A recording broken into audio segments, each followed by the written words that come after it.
This story begins with a voice saying that heaven and earth are benevolent to everything and everyone. Therefore, they should observe them creating a perfect world of cultivation. Since the birth of the world, a beginning of chaos, a great man named Tao always existed and was responsible for the laws of heaven and earth. Below them, the world went through two great cycles, and during the first one, thousands of people trained and cultivated meticulously to reach the celestial realm. However, living beings were greedy, and not only did they selfishly steal the spiritual roots of heaven and earth, but they also attempted to seize the source of the celestial Tao. Because of this, he was weakened by the greed of the world and became very disappointed with living beings. And eventually, he ended up destroying all of them. Thus, the second cycle began. There were three worlds: heaven, human, and earth, and they were divided into areas no longer the same as before. The west was controlled by the gods, while the east was managed by the immortals. The earthly realm turned into a private place that became a lost land, and the piled-up bones grew taller than mountains. The human realm was located between the powerful heavenly realm and the earthly realm, where the weak fall during the cycle of reincarnation.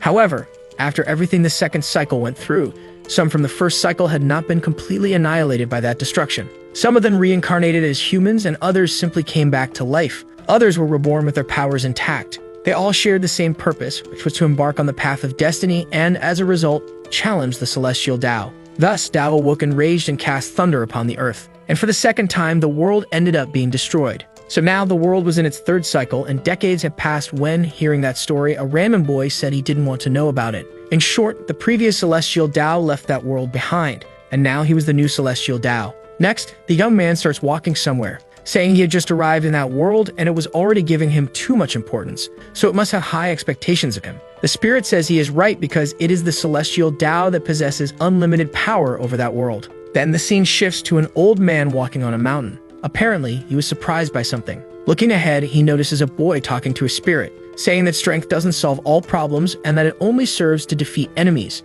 And Brother Sun had said that once one becomes strong and uses their strength against someone stronger, the weak use strength to fight the weak. However, he was not the old celestial Tao and would never make that same mistake. The old man, observing the young man, wonders if perhaps the boy was talking to himself as he couldn't see the spirit. Right after, he hears a strange noise. Looking back, he seems surprised, because a giant dragon was coming towards them. With its frightening teeth, the dragon was about to seize its target. However, our boy remained still, watching the monster. It seemed as though he was recalling some rules to become the true celestial Tao. At that moment, the dragon lunges at the young man. He then removes some wax from his ear, shooting it towards the dragon. However, it ends up missing him, hitting the mountains behind the dragon instead. With a threatening look, the protagonist starts to stare at the monster, which then seemed to be trembling in fear. Thus, the monster begins to flee, and the boy says it couldn't withstand 3 of his attacks. Then the spirit asks why he did that. The boy replies that he only wanted to give it a little scare and wasn't trying to hit it. The spirit questions whether he wasn't going to use force against his opponents. The boy responds that as long as negotiation is possible, that world wouldn't be destroyed for the 3rd time. Besides, he had arrived there just an hour ago, so he still knew almost nothing about that world and wasn't familiar with the situation there. Right after it, he starts observing the place, saying that his first stop would be there. Shortly after, the scene shifts to the gates of the City of Freedom and several people seem to be walking between them. Meanwhile, a carriage appeared to be heading somewhere, and inside it, there were some slaves. The other man says that the hunt this time was great. For that reason, he would certainly get good payment for those women. Moreover, fairies are always sought after by the nobles of that city. At that moment, the protagonist suddenly appears in that place. The other guy, in turn, asks if he might be interested in his slaves. However, the young man remains silent. Continuing to speak, the guy offers his deal to the young man, because those fairies were the most recently captured, ranging from war prisoners to innocent women from a village. Observing the women, the protagonist stays silent. Then he seems to activate some ability with his eye. Looking at them, he assumes they all have empty hearts. Continuing his pitch, the man says that if those women were not pleasing him, he might have a very rare product for him. He calls the young man to follow him, and at that moment, he begins to pull off a cloth. The protagonist, watching, seems surprised. A beautiful girl then appears in that cell. The man says she is of the elven race, which can only be found on the western continent, and that he could have her for just 1,000 gold coins. Seeing this, the boy remains silent. Shortly after, he begins to leave. The man, irritated, assumes the protagonist is just a wanderer. As he walks away, the protagonist wonders if that was human trafficking, because it was really worse than in a feudal society. Then the spirit appears and questions why he doesn't free them. Perhaps it was part of his character. The boy asks why he should want to free them, because the slave traders would only keep capturing more people, and that wouldn't completely solve the problem. For this reason, he should look at what was in front of him, because there were at least 100 slaves in that shop, and it had branches across all continents. So, none of that could be resolved in such an easy way. The spirit says he is the celestial Tao. Therefore, as long as it was his wish, all the slaves in the world could be freed. The boy responds that another market would appear to fill the commercial void, and the wave of hunters could return once again. Unlike his predecessor, to solve the problem, he would need to deal with the main route. Entering the house, the other man welcomes the protagonist, asking what he might be looking for. Then he starts to present all the slaves, saying they had just been well-trained by his market and guaranteed they wouldn't try to escape. Therefore, if any of them tried to desert, he could pay 10 times the price they were worth. The protagonist asks if, by letting them escape, it would still be considered fleeing. The man responds that as long as he buys them, even if he tells them to leave, they wouldn't leave his side. The young man asks if he could ask her some questions. The boy replies that he could, because if he wasn't satisfied with that slave, he could go to the VIP room where others were for sale. Meanwhile, that other woman was carefully observing the young man. Our protagonist, in turn, asks if she desires freedom. In response, she only nods her head. Our boy asks if she loves anyone.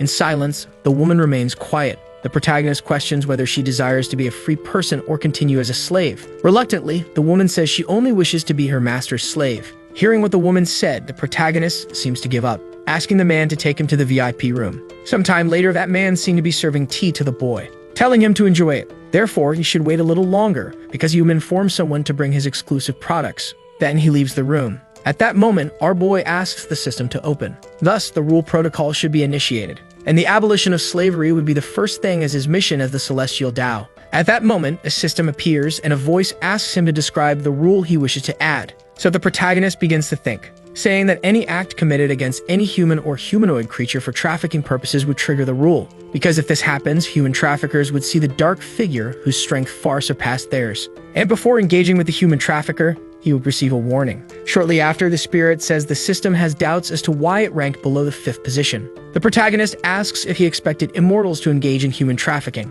Therefore, he shouldn't say he felt a bit ashamed of it. Shortly after, he begins writing more information, saying that until the first warning fails, a monster would attack until they stop trafficking beyond its intention.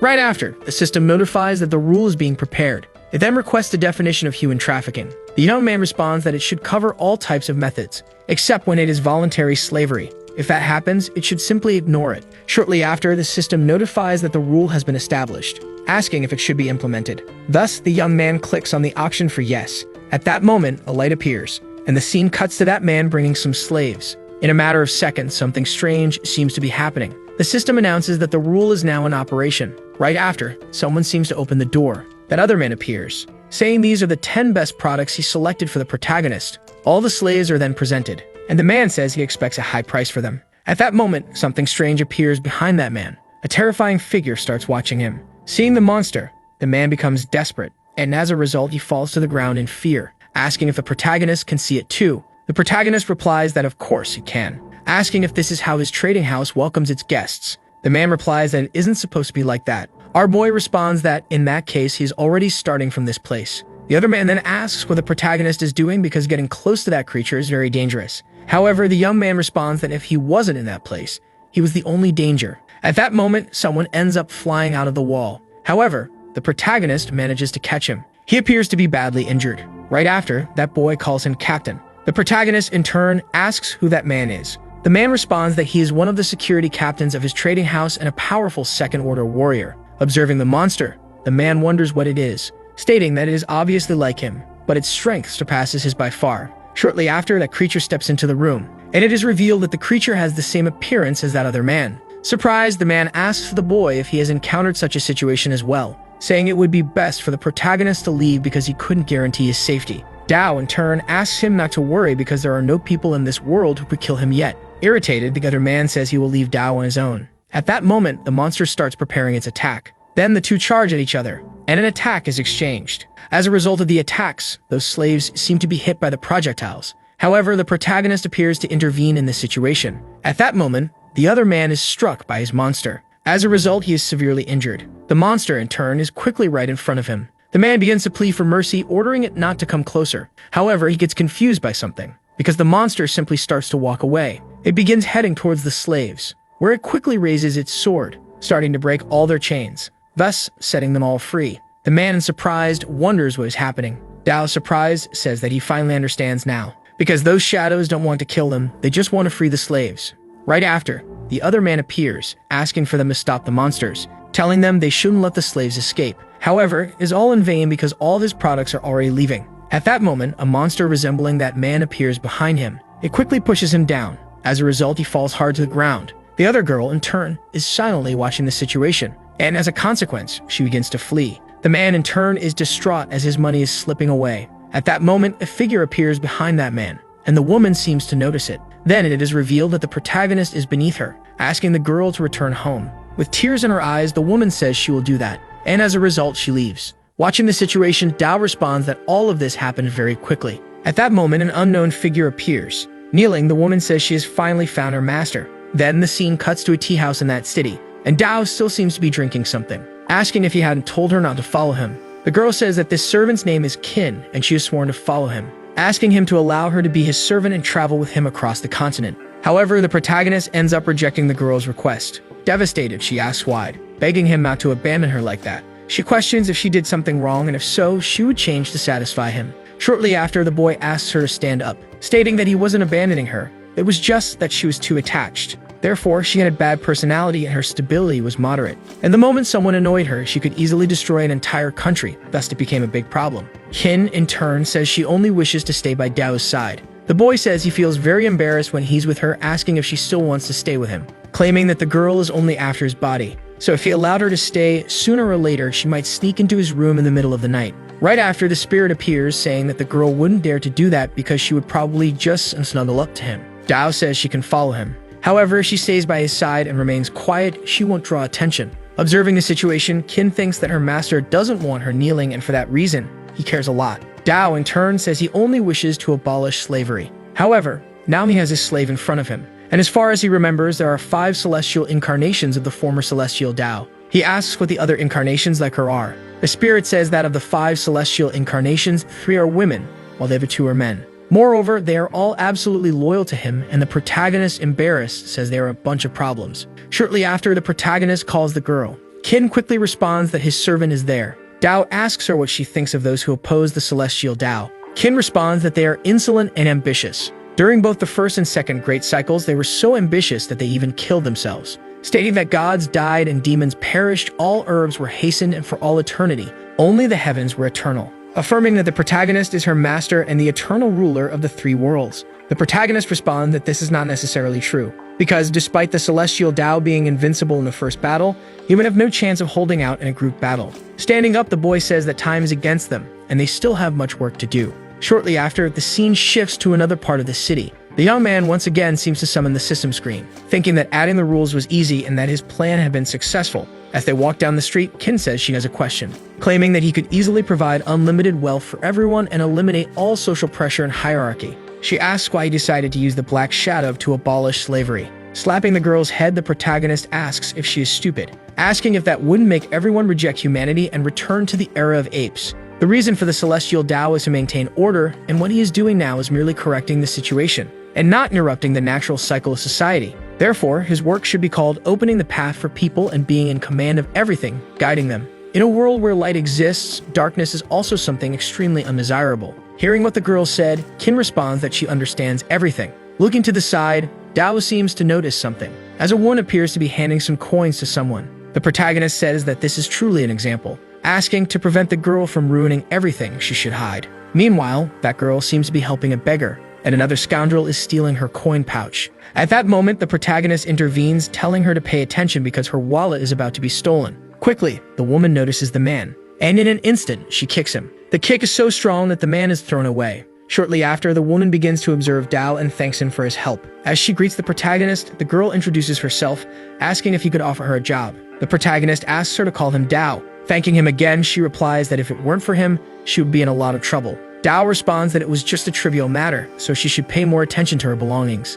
As he begins to leave, the girl replies that she has more work to do and thus starts bidding farewell to the protagonist. Realizing that the girl is an adventurer, he asks if she might be willing to take on a job for him, thinking that if he wants to learn more about this world, it's better to find an adventurer to discuss it with. Furthermore, that loyal girl was good, but regardless of what was said to her, she might end up agreeing. At that moment, Dao hands her a pouch of coins, saying that he wanted to go west and that it was a bit boring, so he wished to find some people to talk to. The girl in turn becomes very happy, saying the protagonist is very generous. Amid all this, she asks if she could chat a little with Dao. He then responds that she should stay hidden because he would let her out again if she stopped talking to him. Sometime later, the scene shifts to the girl saying that the carriage is ready, apologizing if it took a bit long to prepare. Moreover, it was a smaller carriage to avoid attracting attention from others. Thus, Yi begins to introduce Dao to her colleagues accompanying them on the journey. Observing them, the protagonist says it's a pleasure to meet them. And so, they set off. Meanwhile, that girl seemed to be discussing various matters with Dao. He then asks if Miss Mary is a nun from the Church of Light.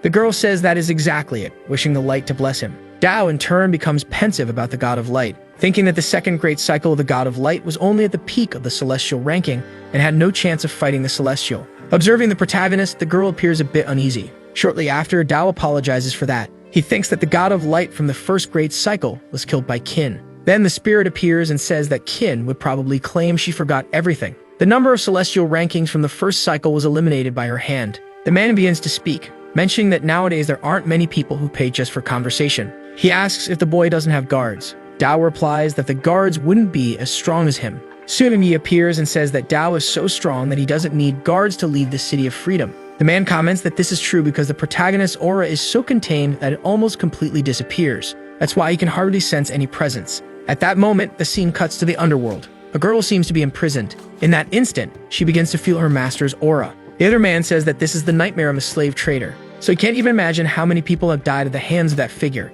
Shortly after, the scene returns to the protagonist, who thinks he is surprised to have been found because of his aura. For that reason, he had been too careless. The girl asks him to look ahead. A crowd of people is passing through that path. The other girl, observing the situation, wonders who those men are and if they seem to be refugees. The protagonist responds that they are probably slaves freed by the figure from the City of Freedom. The girl questions why they left that city, as it is very dangerous. The other woman replies that it could be because after the dark figure appeared, the slave traders had no more places to go. The other man says that this is the nightmare of a slave trader. Therefore, you couldn't even imagine how many people had died at the hands of that dark figure. The other girl says that despite the church's teachings prohibiting the slave trade, the actions of that dark figure were also very radical. However, the other woman, irritated, says that she has wanted to punch those traitors for a long time. Then the protagonist asks if they think the actions of the dark figure are right or wrong. The two girls remain silent. However, the other man responds that she was right, so they should think better about it. Compared to prolonged misery, the sacrifices are only temporary.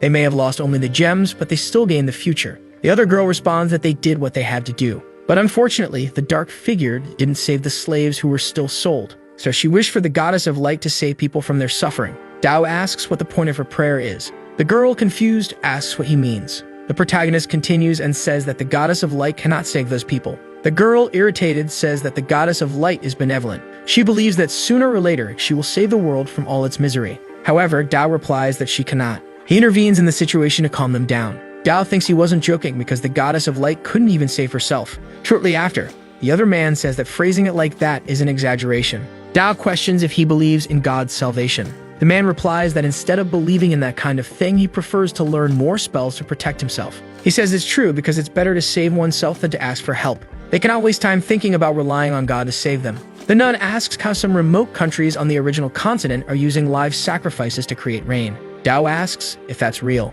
He questions if the young man would ask just to let a third-degree Taoist draw a flying ice talisman. Once the ice finds the clouds, it would likely rain. The young man is surprised by the protagonist's explanation. However, the other two seem not to believe it and start laughing at the boy. Qin in turn becomes irritated and tries to intervene in the situation, but the boy asks her to wait. Shortly after, Qin stops, realizing something is different. Dao, observing the situation, wonders why the girl is so quiet. At that moment, he understands why. He removes his hand and opens the system screen. He thinks he already knows what to do at that moment. Sometime later, the scene cuts to nighttime. The group seems to be camping at a certain location. That other young man appears to be performing some kind of magic. He lights the campfire and says it's very dangerous to travel at night. Therefore, he would have to ask them to stay there for the night. Observing the system screen, the protagonist says there are 3 third-degree magical beasts nearby. Shortly after, Qin appears at the scene. She mentions that there is a group of dead to the southwest that might pass by. She asks what she should do. Taking his blanket, Dao tells her to do nothing. She should just stand still and soon go to sleep.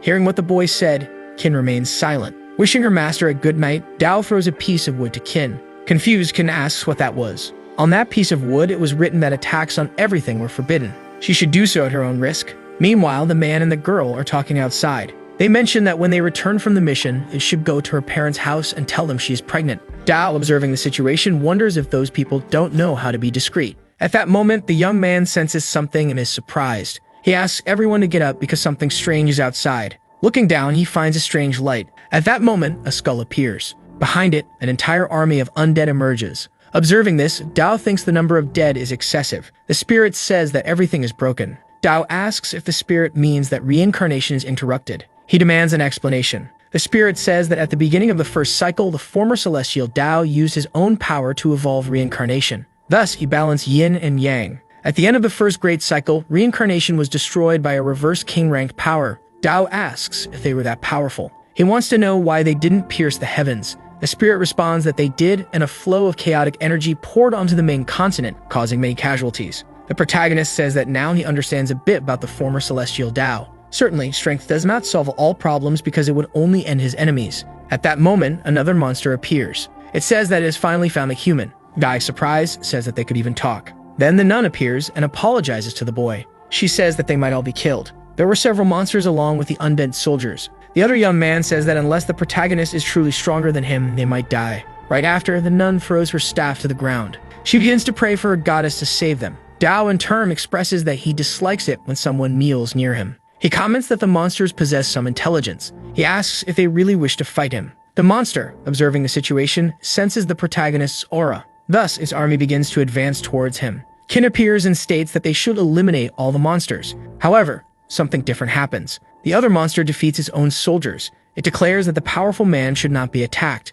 Dao was surprised to realize that a dragon-like individual can recognize hierarchy. After discovering a threat capable of eliminating its entire group, it didn't hesitate to kill the undead beneath it. The monster responds that he is correct. However, it is a fact that the weak should be killed immediately. He orders his soldiers to advance toward the other group. Dao observes the situation and comments that he hired those soldiers to talk to him. Therefore, as long as they haven't completed their mission, the monster has no permission to lay a finger on them. Shortly after, Dao stomps hard on the ground. He is able to tear the mountains, opening a crater between them. As a result, several monsters fall into an abyss. All the monsters are defeated easily. The general is impressed because that strength is unbelievable. The group watches and thinks that the protagonist is indeed extremely powerful. Then, the spirit asks if he hadn't said he wouldn't use force to deal with others. The protagonist replies that while strength can solve problems, it must also be used to handle enemies. Noticing the gathering of skeletons, the boy asks them to stop hiding. He asks who the leader is. Shortly after, a girl stands up and says her name is Ymir,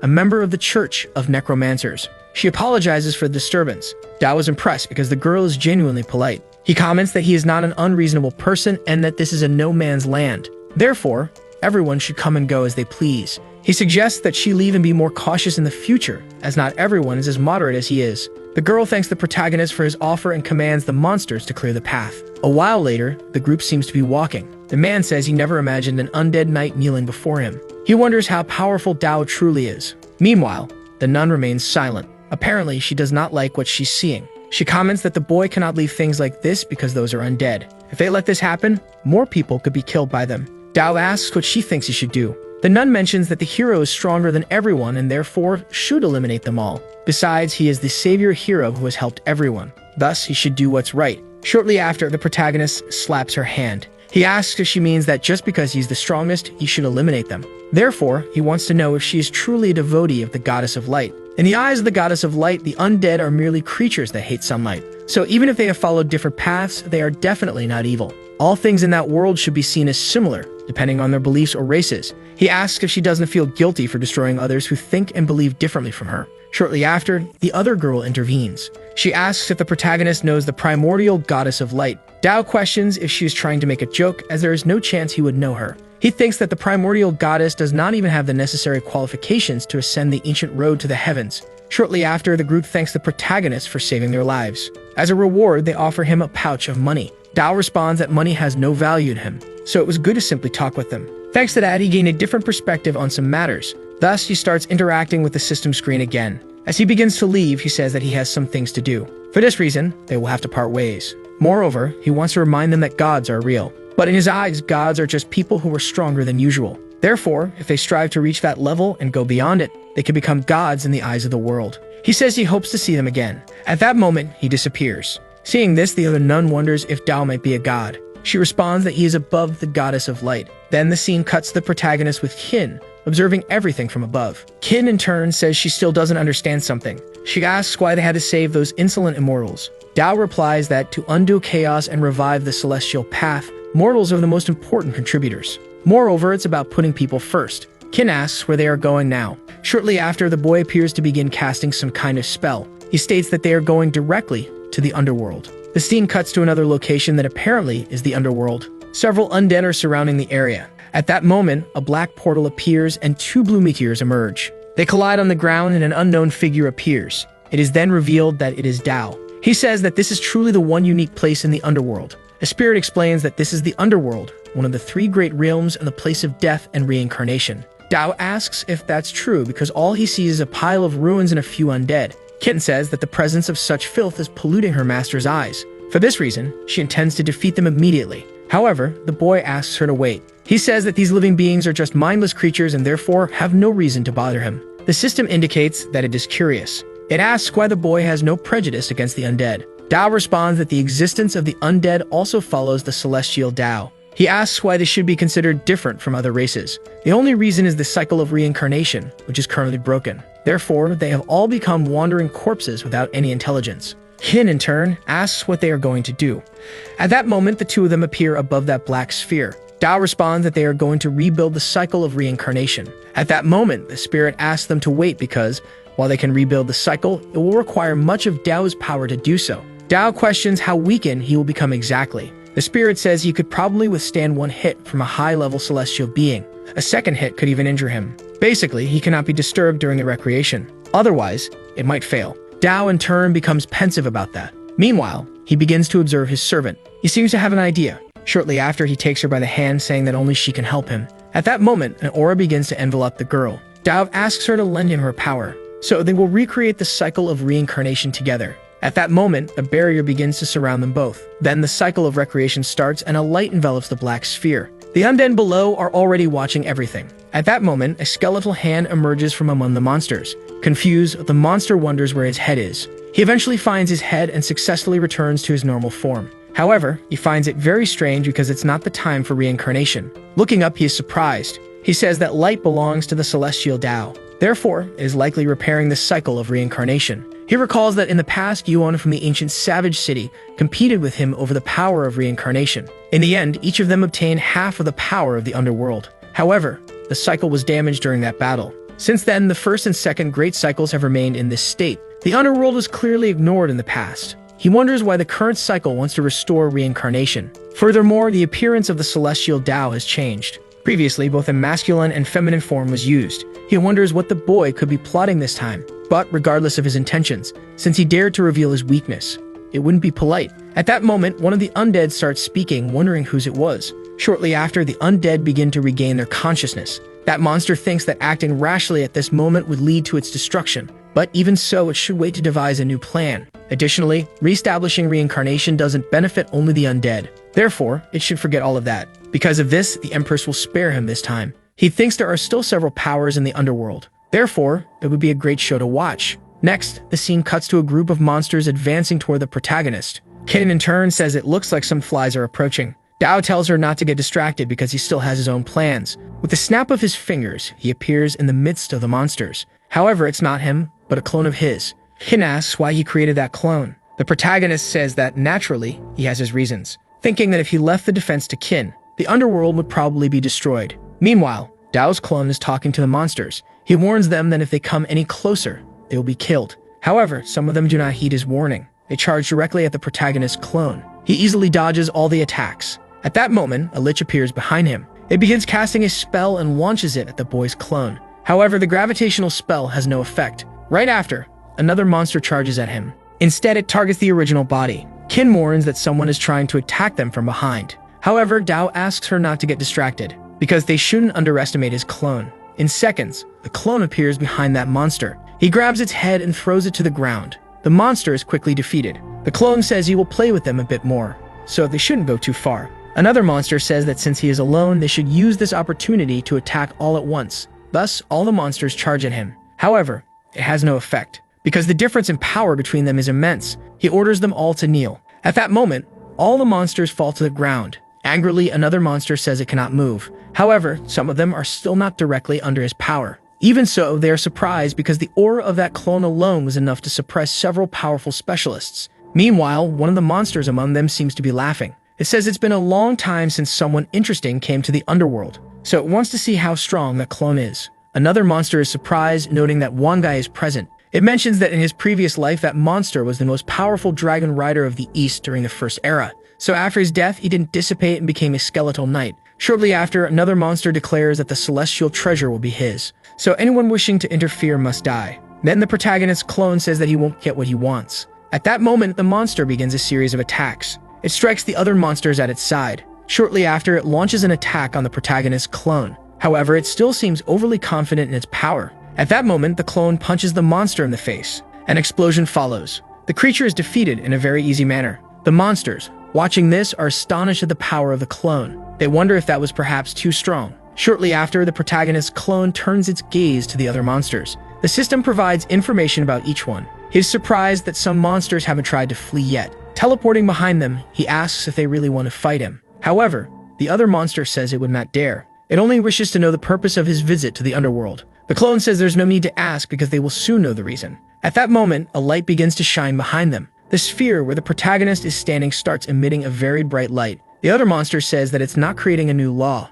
but rather, it's the very law of life and death. Furthermore, it is the reconstruction of the cycle of reincarnation. For someone to have such a great power, they must be extremely strong. The protagonist's clone, in turn, asks them not to guess, because they will soon know the truth. In seconds, something different happens. The undead begin to regain their human forms. Flesh and bones start to appear on all of them. The strange aura dissipates. As a result, reincarnation is now finally complete. The underworld should function properly as it always should have. Meanwhile, a girl seems to be laughing. She says that the boy truly is the celestial Tao, because he restored the souls of all beings in the underworld with extreme ease. For that reason, she needs to thank him somehow. The woman is the Ghost Empress, and as a consequence of all this, her body has been restored. Meanwhile, all the undead who are now human are extremely joyful about what happened. Another woman observes, saying that the souls of the undead are being restored. Normally, when a soul disperses, not even the strongest specialists could bring it back. However, another monster says it is possible, but only if that being is the celestial Tao. At that moment, the protagonist's clone disappears. As a result, Tao and Qin emerge. The monsters, seeing this, are stunned. They ask if the boy is truly the celestial Tao. Qin, irritated, asks if they are really doubting her master's identity. The protagonist asks her to remain calm. He confirms that he is indeed the celestial Tao. However, the monsters still seem hesitant to believe what they are seeing. Another monster says it still remembers the catastrophe of the Second Great Cycle. For that reason, it never wants to experience that feeling of despair again. Approaching the monster, the protagonist says he has a question to ask. He mentions that he noticed many powerful specialists avoided the two great battles. He asks if the monster could explain what happened. The monster replies that it was due to the inner world. As long as there were sufficient resources in that place, they would be able to survive with that animalistic power. The protagonist thinks that they are relying on the limited resources of this world to resist all of this. He then asks if they have the power to unite and resist the power of the celestial Tao. The other monster responds that working together to resist the celestial Tao's power would only reduce the few survivors to even fewer. Shortly after, the monster asks if it can pose a question. It questions why Tao caused the catastrophe. After asking the spirit if he said he was forced to become the celestial Tao, they might believe him. However, the spirit responds that they wouldn't understand the fact that the celestial Tao could be replaced. Having no other choice, Tao thinks he should put the blame on that. He explains that those in his realm are already ultimate beings and would inevitably exchange the reconstruction of the law. However, the power of the law is not something everyone can sustain. No one wants to see others holding this power. As a consequence, they end up fighting among themselves. The opportunities that the celestial Tao provides are distributed equally among all beings, but they gradually become controlled by a small number of specialists. For this reason, they should take the underworld's cycle of reincarnation as an example, because due to the conflicts that occurred in the ancient savage city, the Ghost Emperor of the Second Great Cycle was eventually split in half and taken away. Since then, reincarnation has ceased. This led to the current tragic state of the underworld. Therefore, destroying the world allows more people to survive. Otherwise, with the greed of those specialists, the world would have been completely destroyed long ago. The other monster says that in the past, they were too focused on enhancing their power. They didn't care about anything else. Tao responds that even the strongest people can make mistakes. The important thing is how to make amends. For this reason, he is giving them an opportunity. He asks if they are willing to join his organization. Qin responds that these beings are too weak to stand alongside him. However, the protagonist replies that the combined effort of all beings is necessary to maintain the celestial Tao's order, and even though they are weak in comparison, within the three realms they're already at the peak of existence. So you can say that the cycle of reincarnation is still incomplete. It has a natural mechanism to absorb souls directly into the cycle. However, for those above the level of the celestial Tao, the cycle of reincarnation has little power over them. In such cases, beings like them are needed. Thus, they must force souls to reincarnate. For this reason, he calls this profession ghost hunters. Furthermore, he has already decided on the name of the organization, Hades. He asks if they are willing to join. Meanwhile, Qin, with a threatening look, watches the monsters. As a result, they all accept the boy's offer. However, another monster says it is willing to serve but has some conditions. Qin, irritated, asks how a mere being could make demands. The protagonist asks her to stay calm, because mutual benefits could be long-lasting. The monster then responds that it wants the protagonist to heal its wounds. It then reveals a strange mark on its body. It says that the wound was left by the primordial demon wolf and requires sap from the tree of life to heal. Hearing this information, Dao says that he indeed needs to visit that place in the future. He says he will agree to do it, affirming that things are going well. However, his organization needs a manager. Qin, hearing what the boy said, responds that she has a recommendation. She mentions that Yu Ming is definitely the best candidate to manage his organization. At that moment, the protagonist begins pulling some data on the woman. Dao questions if she could be revived, and the spirit responds affirmatively. Then the boy asks to bring her immediately. The scene then shifts to the protagonist and Qin heading to a location. The girl then says she has a question. She states that he could easily heal the other's wounds with minimal effort. She asks why he is purposed in making a trip to that forest. Dao responds that she wouldn't understand, because only this way is like collecting quests from an NPC. Hearing what the boy said, Qin looks confused. At that moment, the two arrive at the destined location. Dao, in turn, observes everything in silence. In front of him is a chained girl who is apparently the person he was looking for. He approaches her, lifting her chin. He thinks her body is still intact. He mentions that although she had been sealed there after death, her aura is still inferior to Qin's. The spirit says that among the 5 celestial incarnations, Qin's strength is the weakest. The protagonist responds that it's fine, and they should proceed to revive Yu Ming quickly. At that moment, a system screen appears before the boy. It asks if he is sure if he wants to revive her. The boy, in turn, asks if this means that if the girl dies again, her power would be lost permanently. If that's the case, he needs to be more cautious. Therefore, he decides to give her 1% of his power. He then takes out a blue sphere from his body. As a result, an immense burst of light envelops the area. Meanwhile, the group of monsters is still waiting for the protagonist. The burst is so powerful that it reaches all of them. It even gets close to the woman from earlier.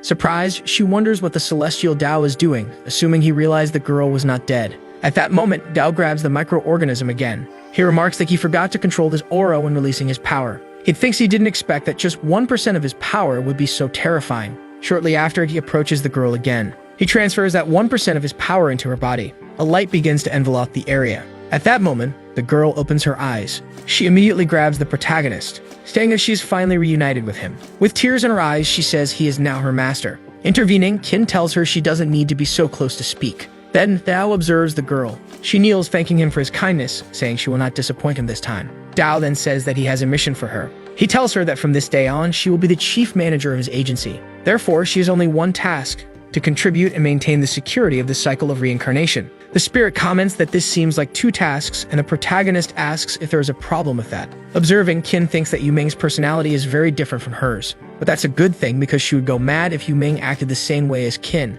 Shortly after, the girl asks if the protagonist won't stay in the underworld. Qin replies that their master still has other matters to handle, so she should take care of the underworld on her own. The protagonist says that since she is one of his celestial incarnations, she should have more confidence in her responsibilities. Moreover, he has already reconstructed the cycle of reincarnation. Now she only needs to become the king of Hades. The girl replies that she understands. Then she begins to shout, calling all forms of life to listen to her.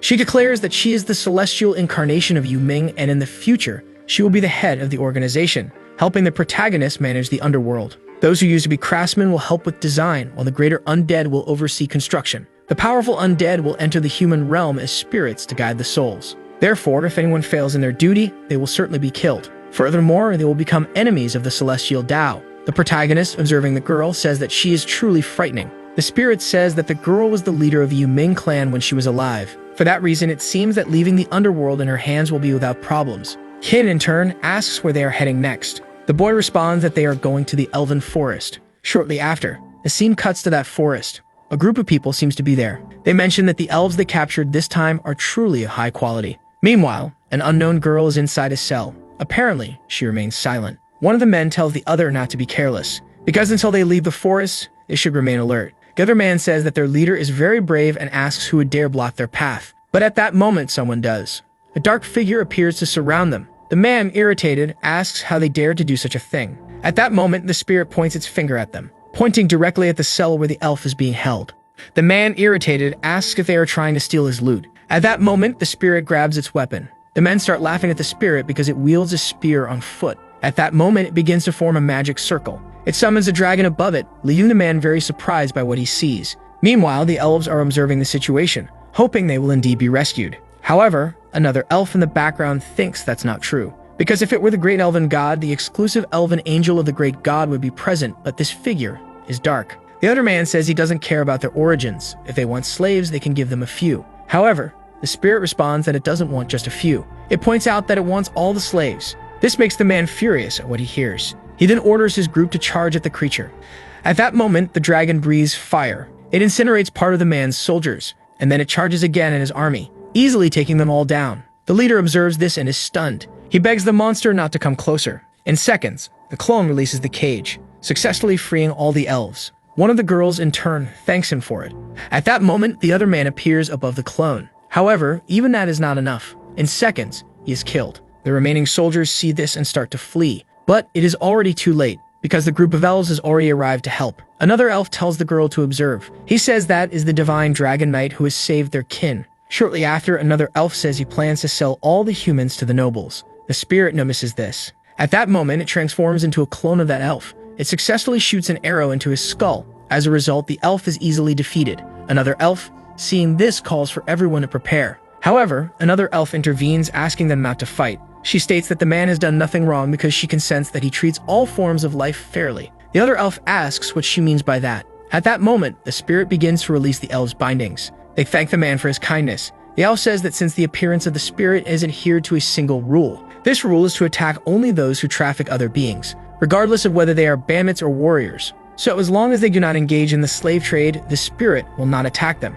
Shortly after, the elf makes an announcement stating that no one is allowed to take prisoners. In seconds, the spirit disappears, and the other elf thanks it for its help. The scene then cuts to the protagonist sneezing. He says he's fine, just felt a tickle in his nose. Meanwhile, he observes everything happening below. Kin, in turn, mentions that something's going on down there. The protagonist responds that it's simply the law he created earlier. Shortly after, a fireball begins to appear behind the boy. It quickly falls to the ground. From it, some monsters emerge. The elf is surprised by this. At that moment, the souls of the dead creatures exit their bodies. They are quickly captured, because all of them will be sent directly to the underworld. The other elf asks what she is waiting for, saying they should return home. Observing all of this, Dao remarks that the underworld and the cycle of reincarnation seem to be functioning well. Kin is surprised, realizing that all of this is due to her master's actions. Dao thinks that it's time to move on to his next destination, which is the tree before him, the elven capital. The scene then cuts to the city of the elves. Another elf announces that all the slaves will be responsible for cleaning the city from that moment on. They hand out brooms to the slaves. Looking up, a girl observes something. She thinks that she's finally home. Shortly after, a carriage passes by her side. The girl watches the person inside. At that moment, someone begins to exit the carriage. The protagonist, alongside Kin, appears and remarks that there are elves everywhere. He suggests they disguise their ears to blend into the city. Meanwhile, a man walks by asking his servant how many minerals those inferior races mine each day. While an elf seems to be begging for money to eat, Dao comments that he has nothing against the nobles, but there is a vast gap between the rich and the poor, and it's truly depressing. At that moment, the spirit appears, saying that the celestial Dao could easily put an end to it. However, the boy asks him to stop talking nonsense. He explains that to achieve equality, the oppressed need to resist on their own. A third-party intervention would only turn them into victims of another Arthur. The spirit notes that the boy is increasingly becoming the celestial Dao, and the protagonist says he will take that as a compliment. He observes the state of the world tree and asks if it has any connection with the elves. Kim, in turn, asks if her master wishes to meet the elven goddess. The boy replies that he does. Kim then suggests that she could set the world tree on fire, and at that moment, the woman would definitely appear. However, Dao asks her to wait as he only wishes to speak with her. So there's no need for fights. Kin warns that the woman was a rebel during the second cycle. Therefore, there's nothing to discuss. But the young man responds that's precisely why it's even more important to talk to her, because he needs to understand what those rebels think about all of this. He mentions that those who make more friends will have fewer enemies. For this reason, they should gather as many allies as possible. At that moment, a commotion begins as a girl rides a runaway carriage. She approaches the protagonist and Qin, shouting for them to get out of the way. It's the elven princess, who says she won't take responsibility if they get hurt. The carriage rushes toward the protagonist but ends up passing by him without harm. The system informs him that she is the Golden Princess, currently at the mid-stage of the Third Order. The protagonist questions if this is how nobles teach their children, as they should correct their behavior. At that moment, a blonde-haired elf passes by the boy. Meanwhile, the princess is about to run over an elderly man. The elf quickly intervenes and saves him, asking if he's okay. Watching the scene, the girl wonders why the elves have become like this. The old man thanks the elf for her help.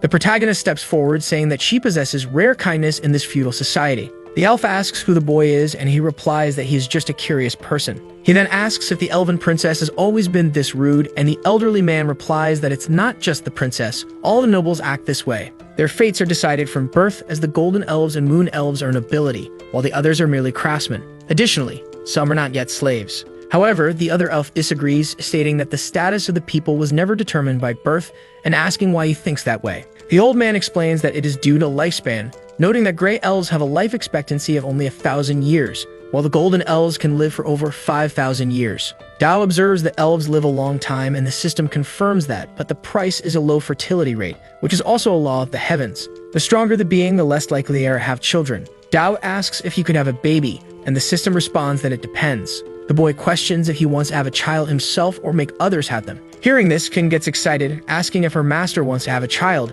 and if so, she could help him. The old man notes that young people are indeed energetic and thanks the elf, saying he will be on his way. The other elf comments that her race should not be like this. Dao responds that the elves of this time are very different from those during her reign, asking if he is correct. The girl reveals that she is in fact the ancient goddess and mother of the elves. At that moment, the elf activates her power, questioning who the boy really is. The protagonist asks if she doesn't recognize the celestial Dao. The elf responds that it's impossible, as she has seen the celestial Dao before, and he was completely different from him. The boy thinks he needs to explain differently. He snaps his fingers and a massive barrier envelops the city. The elf is surprised, realizing her power is being blocked. Dao then grabs her, asking if she believes him now. The elf, confused, wonders when he got so close. She pulls her hand away, saying she needs to make her first move. In response, she begins to cast a spell, but Qin intervenes, asking how she dares to be rude to her master. She probably desires his death. The elf reflects that her soul only started to recover recently, and her current strength barely reaches the peak of the 6th layer, so she needs to flee.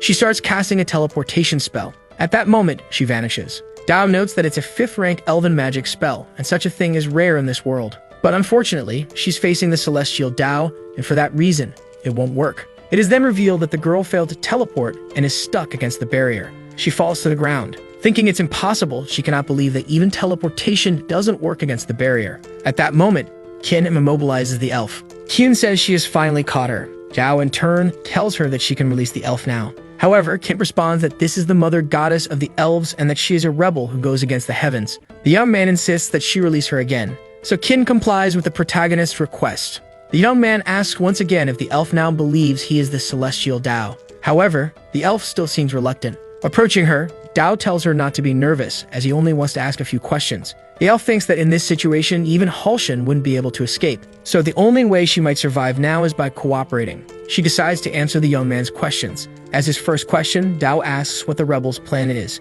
The elf responds that she has no idea. Even though she was a member of the rebels in the 2nd cycle, she doesn't know of any plan against them in this 3rd era. An elven god is considered only a moderate force among the rebels, so it's normal that she wouldn't have that information. For his second question, the protagonist asks why she hates the heavens. The girl explains that in the 1st great cycle, she was a goddess born from the world tree. Together, they protected the birth and growth of the elves, and those prosperous and happy times remain vivid in her memory. However, at the end of the 1st cycle, she witnessed a catastrophe with her own eyes. She barely survived while the world tree was reduced to a mere seed. She asks if the boy still questions why she hates the heavens because that question doesn't even make sense. The protagonist says that the action of the former celestial Dao destroying all beings led to deep hatred. As his final question, he asks what she considers the most important thing. The girl, deep in thought, replies that she only wishes to survive and protect her people forever. Dao then questions if she is truly willing to do that. The elf asks what he means by that, and the protagonist responds that actions speak louder than words.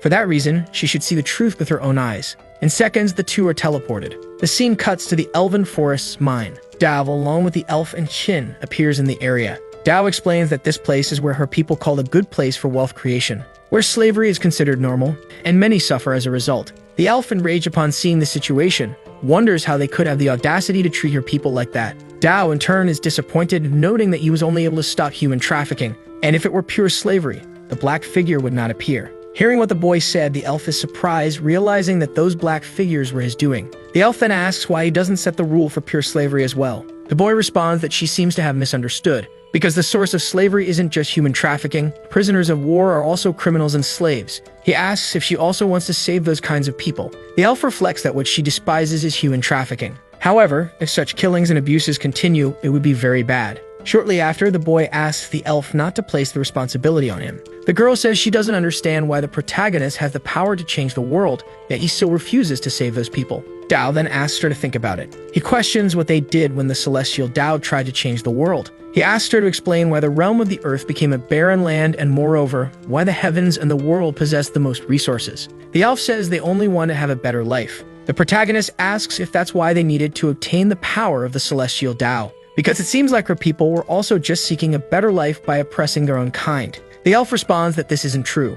She says it's because the boy wants to absorb the power of all beings to become stronger. For this reason, they had to resist. Dao explains that his power comes from all living things, so the death of those beings would also weaken his power. He questions why the previous celestial Dao preferred to destroy all beings instead of eliminating only the most powerful. Confused, the girl responds that she doesn't know how to answer that question. Then Dao tells her that even if she doesn't know everything, she is still capable of recognizing what she holds in her hands. Seeing what was in front of her, the elf appears surprised. Dao asks if she has noticed. He explains that the figure is her, to be precise, right after she woke up. During the second cycle, at that moment, she had drained all the spring aura. The purpose of the spring aura was to resurrect the world tree and give it its own vitality. He asks if she knew that it was the source of life that brought the entire continent back to life. Therefore, she should know how many widows would have been born if she hadn't taken that source. Shortly after, the girl collapses to the ground, saying she knew all of that. But even so, she still wanted to live. So if she hadn't destroyed all beings, she wouldn't have needed to use that source.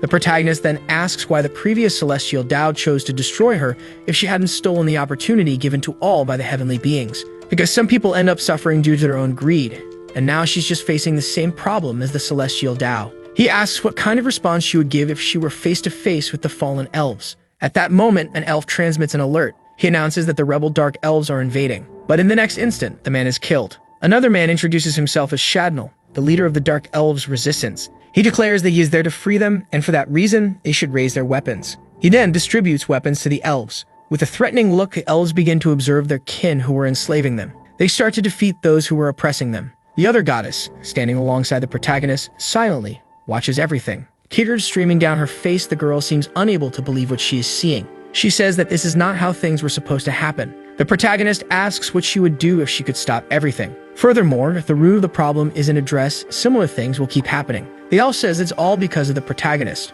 If she still had her power, she wouldn't have let this happen. Kin, in turn, asks if the rebel still hasn't learned her lesson. The protagonist says that she really hasn't understood anything. Because in the second cycle, the elves were already divided into upper and lower classes. In the second cycle, the golden elves who were close to her were already nobles, and the dark elves were isolated. The dark elves were never considered the same race and were treated as inferior beings. It was because the celestial Dao witnessed all that suffering that he chose to destroy everything. And as the mother goddess of the elves, she did not take care of her own people. Hearing what the boy said, she finally understands. She admits that she wasn't a qualified mother goddess. The protagonist tells her to stop crying because, when faced with a problem, one should find a way to solve it. The elf replies that she is too weak, and that's why she has no power to act. Dao asks if she didn't resist when she was weak, questioning where that courage was when she stood against the heavens. If she showed even half of it, the elves might change their perspective. Hearing his words, she falls silent. She then says that now she finally knows what she must do. Dao, in turn, asks what she plans to do. The girl responds that she wants to go to the Dark Elf Resistance Fortress.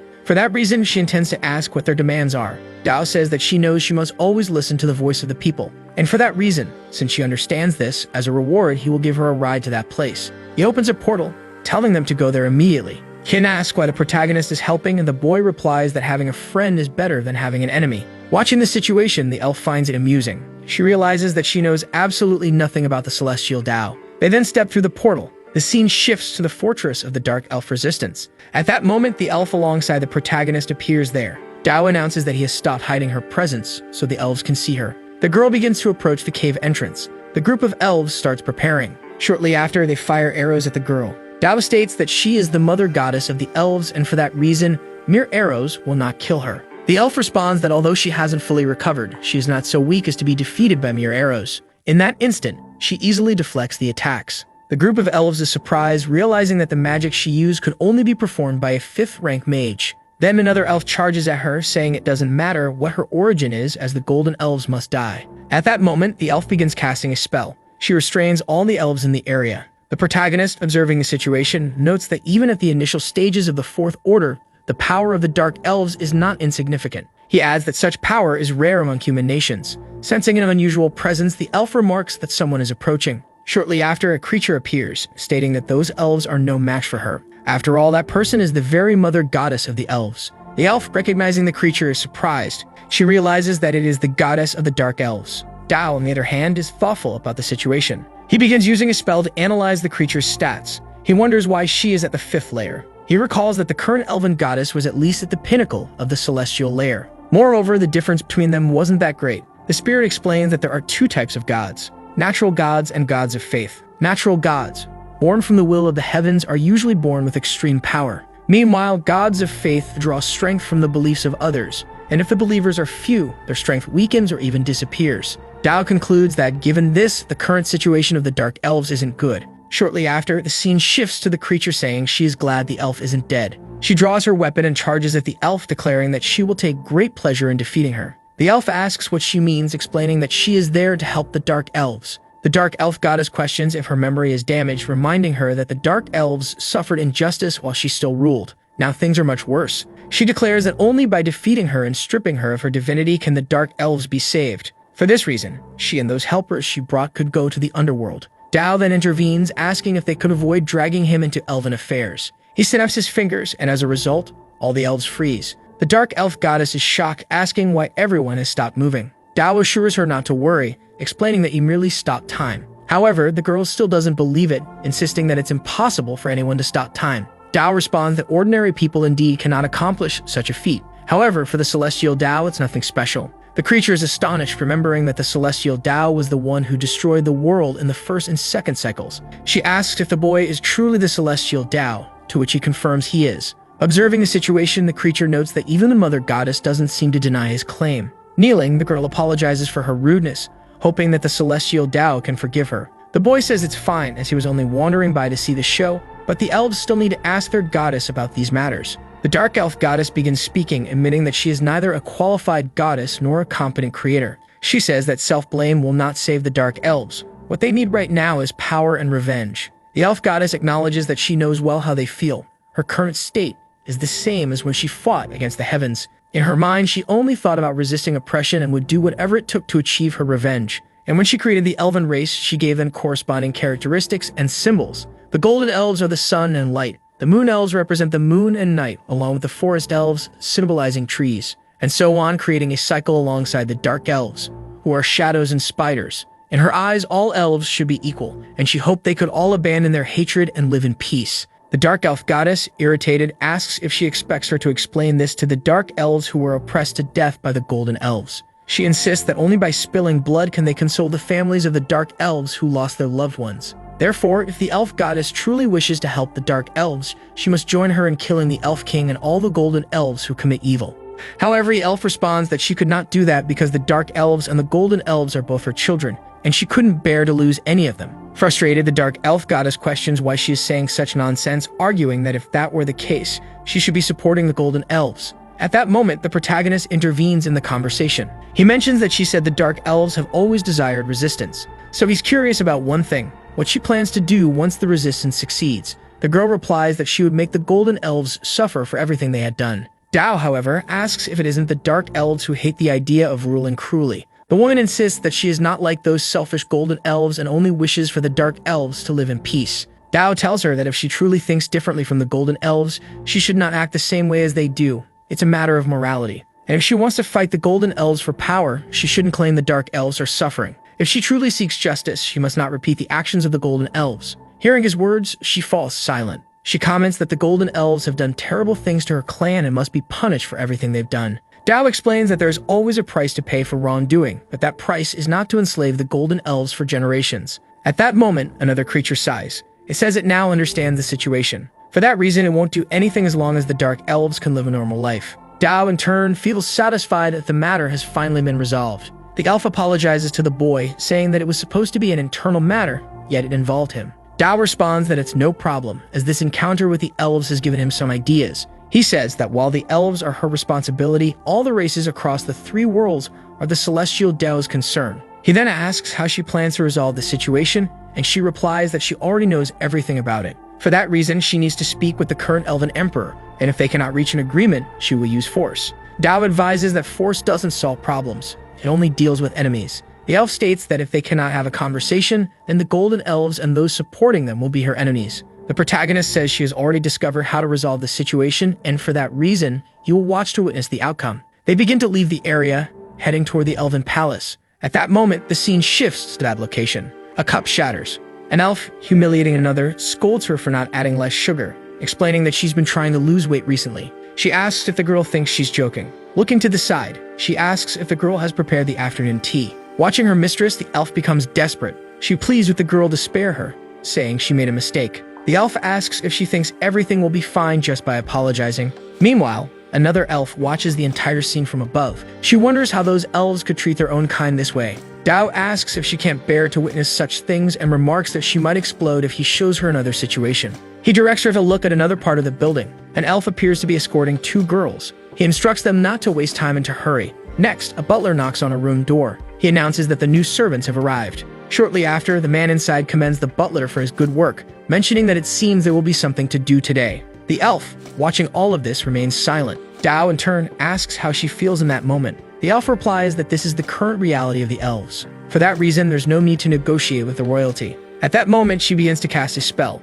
As a result, the giant tree begins to glow. In an instant, the entire ground starts to tremble. People in desperation begin to kneel, assuming that the goddess is extremely angry. Shortly after, the earthquake stops abruptly. A group of panicked people starts running, fearing that the people of the tree have lost control. Giant monsters begin to appear in the area. A voice echoes, calling for them to respond to its summons. In a matter of seconds, a massive dragon emerges. It begins to watch the giant tree. In that instant, it lets out a roar. The scene shifts to the celestial realm of the elven gods. A man notices something, wondering why the world tree has suddenly become enraged. He suspects that someone may have returned. Shortly after, he instructs his servants to pause for a moment. He asks where his guards are. Immediately, they appear, asking their god for his orders. The man commands them to descend and investigate what has happened to the world tree. If they discover that it is their enemy, they are to destroy it immediately. The 3 servants comply and follow his orders. The scene then shifts to the giant monster watching the clouds. It realizes that something significant is happening. Shortly after, it calls one of its servants. It orders them to gather all the hidden dark elves because a battle of the gods is about to begin. The scene then shifts to the palace. Inside, there appears to be commotion. The elven goddess observes the situation. At that moment, the man from earlier appears, questioning who these people are. It also demands to know why she has enraged the world tree. The elf responds that he doesn't need to know who she is. She explains that she only wants to bring an end to the elven nobility and make them pay the price for oppressing their own kind. Hearing her words, the man starts laughing. He says it seems she hasn't understood something. Even with the help of the dark elves and the world tree, she won't be able to defeat the reign of the golden elves. He explains that the god of the golden elves is the current elven god and one of the western gods of the heavens. The girl responds, asking if that's all he has to say because if so, it seems there's nothing left for them to discuss. The man, hearing her response, asks if she thinks she can escape at this moment. He signals with his fingers and a group of archers begins preparing an attack. However, the mages accompanying the girl seem ready for this. Dao observes and notes that all of them are specialists above the 5th layer, advising caution. The elf questions why he said they wanted to unite the elves when even the elves themselves didn't want to listen to her. Dao tells her not to ask him, reminding her that when she rebelled against the heavens, she had asked the same question. Shortly after, the man asks if those will be her last words. He orders his subordinates to defeat them. The elf replies that this is the war he has chosen. With tears in her eyes, she asks not to be blamed for what will happen next. In that instant, a giant monster appears in the area. With a menacing gaze, it begins watching all the elves. The monsters start attacking the city. Immediately, the man orders the activation of the protection spell. The monster launches an attack. It strikes the barrier. However, behind the monster is a dragon. It unleashes its attack on the barrier. Successfully, the barrier is shattered. The other elf, completely panicked, realizes they no longer have their protection spell and the city's defenses have been breached. Seeing the barrier crumble, the monsters advance further. The panicked soldiers start fleeing. However, it is all in vain. The general orders his troops not to panic, instructing them to return to their normal formation. They begin trying to stop the advancing monsters. Meanwhile, the elven god observes everything from above. He is surprised that even ancient monsters and the celestial dragon are present. Nevertheless, he insists it doesn't matter. He remarks that he doesn't know how the girl managed all this, but they will still emerge victorious in the end. The elf asks what he means. The man instructs her to look up. At that moment, a beam of light pierces the sky. The girl, astonished, wonders what it is. Descending from the light, 3 angels appear. A girl introduces herself as Katarine, the angel queen of the elven gods, sent by the current elven god to suppress the rebels. Dao, counting, notices that they have 4 pairs of wings. He remarks that they have indeed sent an elven angel queen. For this reason, he concludes that their intent is to directly destroy the entire world tree. The elf responds that she cannot let that happen. Dao replies that he fears there may be problems if they enter the human world without suppressing their power. In that moment, a lightning bolt strikes, heading directly toward the angel. However, she quickly perceives it. Within seconds, she draws her sword, managing to deflect the lightning. Dao comments that the celestial punishment for specialists entering the human world doesn't seem strong enough. Summoning the system, Dao declares his intention to change the rule regarding celestial punishment in the human world. He specifies that withstanding or breaking the celestial punishment will not be counted as passing the trial.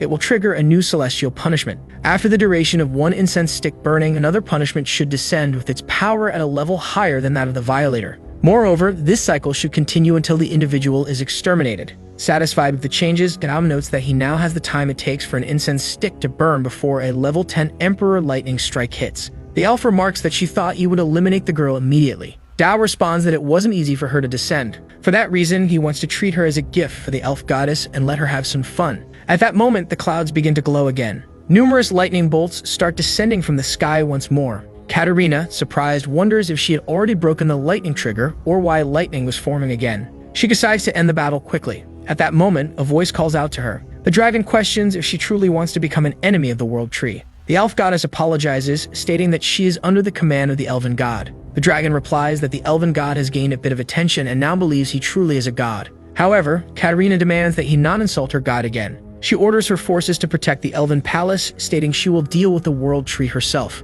Observing this, the dragon remarks that she is being overly arrogant, questioning if she thinks he will be defeated just because he has been suppressed. Katarina responds that for the elven god, even with her full power, she would not be afraid to face him. The dragon charges at her, eager to test her abilities. However, the elf goddess intervenes, asking to handle the situation herself. Recognizing his goddess, the dragon is surprised. He realizes she is still alive. The elf responds that she had indeed been killed before, but seeing the state of the elves now, she cannot rest in peace. She begins an incantation, asking the world tree to lend her its strength. In that instant, the giant tree begins to glow. From it, a spirit emerges. Qin, witnessing the situation, is surprised as the tree produces 6 great fruits. Meanwhile, Dao observes everything from above. Irritated, he questions how those could be called fruits. He says they are obviously mystical realms. He notes that if just one elven goddess possesses fruits of the 6 mystical realms, it would have required significant resources for those in the reverse celestial king layer. The spirit asks Dao if he wants to eliminate her. However, Dao asks not to rush things as they have remained hidden for many years, and it no longer matters.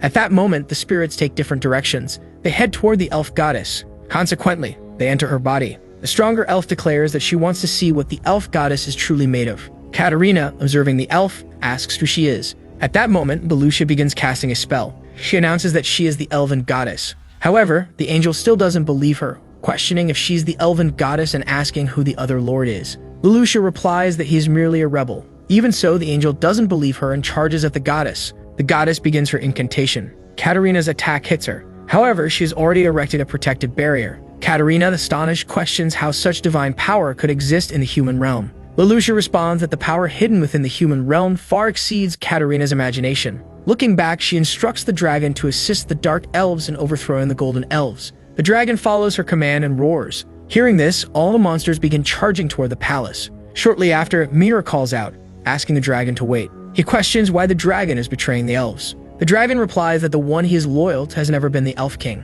Meher then declares that he will not show leniency to the dragon. At that moment, another elf appears. He tells Meher that he should worry about himself instead. At that moment, an attack strikes Meher, who barely manages to defend himself. The elf comments that the golden elf's armor is of impressive quality. Meher then asks if the young man is with the rebels. The young man responds that he has always been one of them. Hearing this, Meher becomes enraged. The scene then shifts to another. A boy watches the battle from above, observing a yellow globe. He comments that the dragon and the monsters have completely turned against them. He notes that the third legion has been thrown into complete disarray by the monsters of his own legion. Meanwhile, the fourth and fifth legions, along with the rest, are stationed outside the city. Both have been attacked by wild beasts. Concerned, the girl wonders what she should do. The scene then cuts to another monster raising its weapon. It declares that the crusade against the Elven Emperor has officially begun. The Elven god, observing everything, is furious. He calls them an inferior race. At that moment, the dragon launches an attack toward the Elven god. However, the other elf goddess manages to defend against the attack.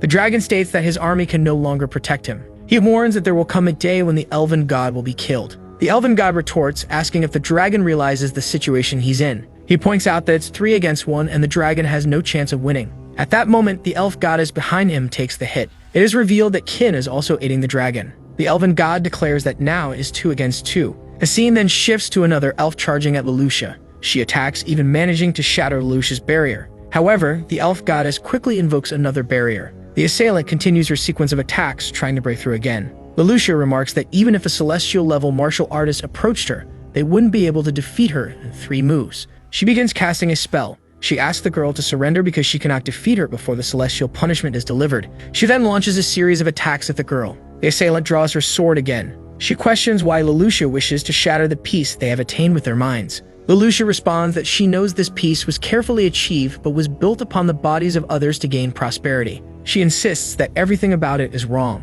Such a state is something the Elven race does not need at all. She then prepares a massive attack. The elves, watching everything, assume a meteor is falling and that they are probably doomed. At that moment, the elf tries to flee, believing the meteor will not harm the elf king. She charges toward the meteor, colliding with it. The meteor shatters upon impact. As a result, the girl falls unconscious. She lies on the ground, seemingly defeated. Leloucha approaches the girl, saying that she is truly a gentle child. However, she states that such gentleness will not change the Elven race. The girl begins to rise. She asserts that the Elven race does not need to change in any way. At that moment, she grabs Leloucha. Confused, Leloucha asks what she's trying to do, as this action cannot harm her. The girl replies that it is enough. At that moment, the sky begins to glow again. The elf declares that while she cannot kill, she can at least inflict some damage with this attack. For that reason, they should meet their end together. In an instant, a massive bolt of lightning begins to fall from the sky. It heads toward the two. But at that moment, Dao snaps his fingers. As a result, the attack dissipates. The two are stunned as the lightning vanishes unexpectedly. The protagonist remarks that using celestial punishment maliciously to harm others is like putting the cart before the horse. He summons the system, stating that it seems the rules still need some adjustments. From now on, celestial punishments will only harm the person who triggers them and will not affect any other being. The system confirms that all rules have been updated. As Dao begins to leave, he tells them they may continue their fight and shouldn't mind him. The girl watching the protagonist asks what kind of person he is. She thinks that anyone who can stop lightning so effortlessly must be truly powerful.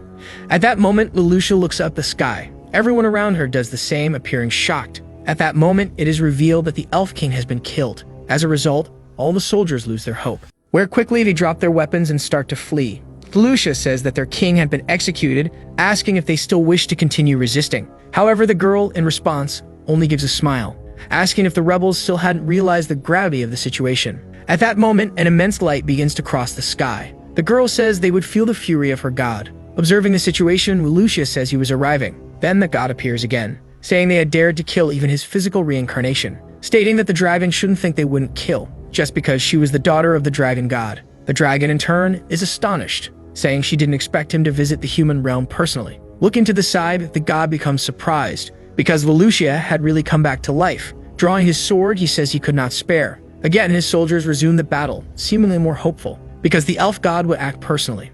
Leloucha thinks he was of a celestial level, and even with the help of the World Tree, there was no chance of winning with her current power. Delivering an attack, the elf says the girl had prolonged her welcome for too long, and for that reason, she should die immediately. Right after, Leloucha ends up invoking her barrier. However, the barrier was easily shattered. All of that had not been enough because Dao, in a very stylish manner, intervenes in the situation, asking if the gods of the celestial realm really treated the rules of the human realm like trash. Completely furious, the boy says that breaking the wall of the human realm directly was truly too much. The elf says the protagonist was just trash from the human realm. Therefore, he shouldn't think he could talk to the god just because he blocked one attack. At that moment, Dao falls silent. In a matter of seconds, he appears in front of that god. Then he begins to prepare his attack, telling him to return immediately to the celestial realm. At that moment, that punch hits the elf, who, as a consequence, goes flying. Right after, the scene cuts to the celestial realm and the palace of the elven gods. Something quickly hits that place. Then it is revealed that the elf god had crashed through the wall and was already there, apparently severely injured. His servants, observing the situation, ask if their lord was alright.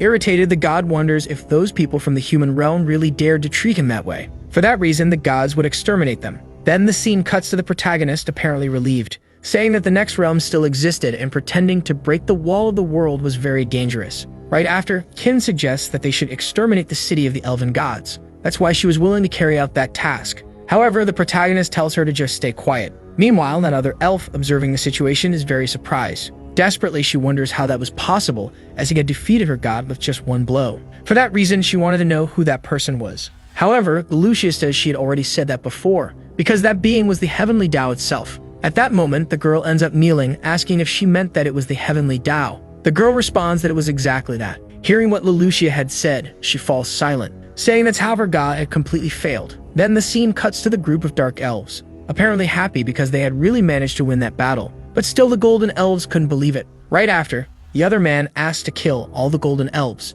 because it was time to avenge all their comrades. However, Mir responds that it was enough, because the elf king died and their objective was already achieved, asking why they still wished to massacre them. The man responds that that was exactly how the golden elves treated the dark elves. For that reason, it was right to do the same. But at that moment, his queen intervenes in the situation, asking the boy to calm down. And he shouldn't lose his mind because of hatred, as they had already won. So any other fight would only increase the number of victims. And if he continued to act that way, that individual could not ignore his actions. Looking up, he notices that elf. She apparently begins making an announcement, saying her name was Leloucia and that she was the world tree. For that reason, she had returned after traveling for a long time. Thus, she begins casting a spell. Miri, observing the situation, recognizes that light. As a result of it, the wounds of all the elves begin to heal. Leloucia says that the elf king died and so they should put aside the hatred of the past and move forward together. Furthermore, dragon slayers should not become evil dragons, and all the elves should cooperate and rebuild their home together. Observing the situation, Dao asks why.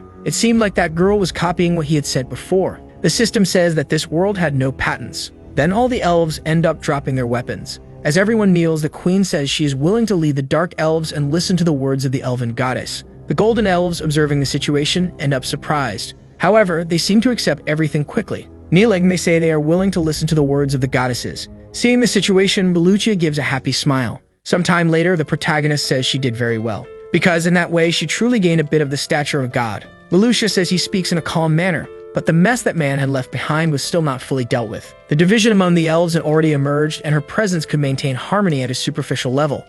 Therefore, if the root of the problem was not resolved, the clashes between the different races would only continue. Dao, in turn, is pleased because it was impressive that the girl had already thought so far ahead. The girl says that in that third cycle, the heavenly Tao gave her a chance to restart uniting the elven race. For that reason, this time she couldn't mess things up again. Right after, Dao says there is a way to resolve the whole situation. Happy, Leloucia asks how she should do it. Right after, she grabs the protagonist's arm, saying that as long as he helped her people and freed the social division, she was willing to pay any price. Qin, observing the situation, becomes extremely irritated, asking what the goddess was doing. Dao, in turn, asks her to just step back and listen to what he had to say, mentioning that the elven race was undoubtedly facing two problems. These were the conflicts between the different elf races and the unequal wealth. For that reason, the elven race needed to change in 4 areas: food, clothing, housing, education, and safety. That's why he knew a method to handle all those 4 areas. And that method was creating an elven community. The beautiful young woman asks what an elven community is. The man explains that a community is a public association. In a community, everyone is equal, and all the elves would do the jobs they were best at, and the community would provide food and shelter for everyone. Then he mentions that he had already calculated that before, and the amount of food produced by the elves is more than enough to be self-sufficient. The girl then says that the lower-level elves suffered from a lack of food because the higher-level ones sold their extra grain to humans in exchange for luxury goods. Dao, in turn, says that in the future, everything produced by the elves had to be distributed equally, and that was the only way a community could make sense. The elven goddess mentions that the problems of food and clothing were easier to solve, but building houses required a lot of money. The protagonist says that money they had in abundance, and they see Catherine approaching while escorted by a knight. Dao approaches and says that by keeping the property of countless citizens to herself, now was the time to deal with the former elven nobles. Leloucia says that the properties and belongings of the golden and silver elves would be seized and handed over to the community after inspection. The guards become excited, as they never liked those high-class people, and they begin to confiscate everything. The woman becomes irritated and asks them to stop messing with her things.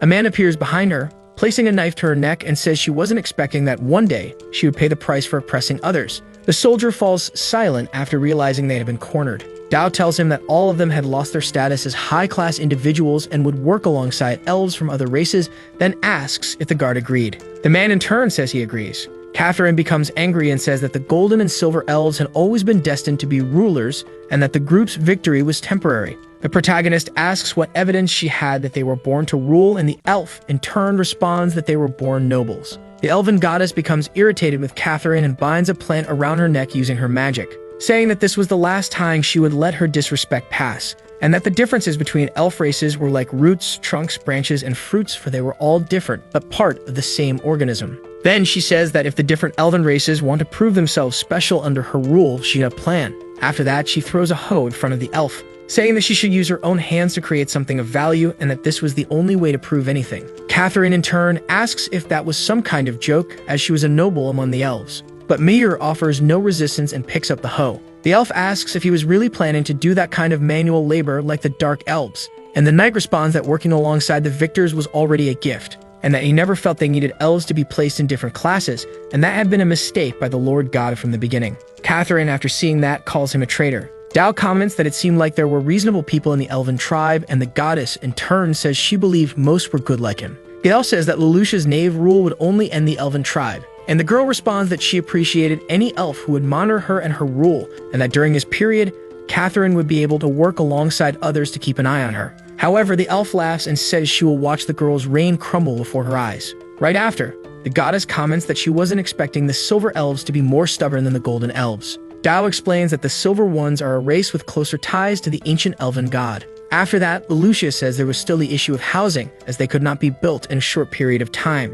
The protagonist laughs and says the girl was really stupid, and she asks what he was talking about. The boy then, raising his arms, says he will teach her something. After that, the elf activates her powers, making a tree grow its branches, where it ends up forming a house. The goddess impressed and comments that she didn't know that such a thing existed, and says that she truly admires Dao more and more. The boy, in turn, smiles and responds that she was limited by her inflexible way of thinking. Lelouch then says she now knows what she needs to do first. Then, she uses her powers again, creating a massive building, and says that it is a compilation of all the magic she knows so far transformed into a collection of books. The protagonist agrees with that and says that magic was important for the elves, but there should also be basic education. The goddess then announces to everyone that the books in the library are shared property of the community, being free of charge. However, the golden and silver elves shouldn't celebrate too early because they needed to pay for the wrongs they did in the past. They would have to work longer than the other elves until the blood debt was paid through hard work. Mihir, in turn, says he is willing to lead the golden elves to make amends for their mistakes. Lelouch sighs. The protagonist asks if she didn't think the current situation was good. The girl explains that she feared that after the initial passion passed, they would neglect their work and return to the same state. Dao says he has a plan for that, suggesting that the girl create a points system for when the elves complete their tasks, where any remaining value produced would count towards their points, and then establish a points market with clearly labeled prices, allowing the needy to buy what they want. However, these warp points could only be used by individuals and could not be traded to prevent third parties from reselling the items. Out of gratitude, the goddess says she will give him a gift, and the protagonist asks what this gift was. Lelouch responds that it was information about a person from the reverse celestial layer. The next day, the goddess and the protagonist go to the Adventurers Association. Dao observes the whole place, and asks if the person from the celestial layer would be there, and the elf responds that there wouldn't be a person of the reverse celestial rank there, and that, although she wasn't there, there was still a person who had ties with the Adventurers Association. But before that, she wants the boy to do something for her. Then the girl knocks on a door. The person inside asks her to come in.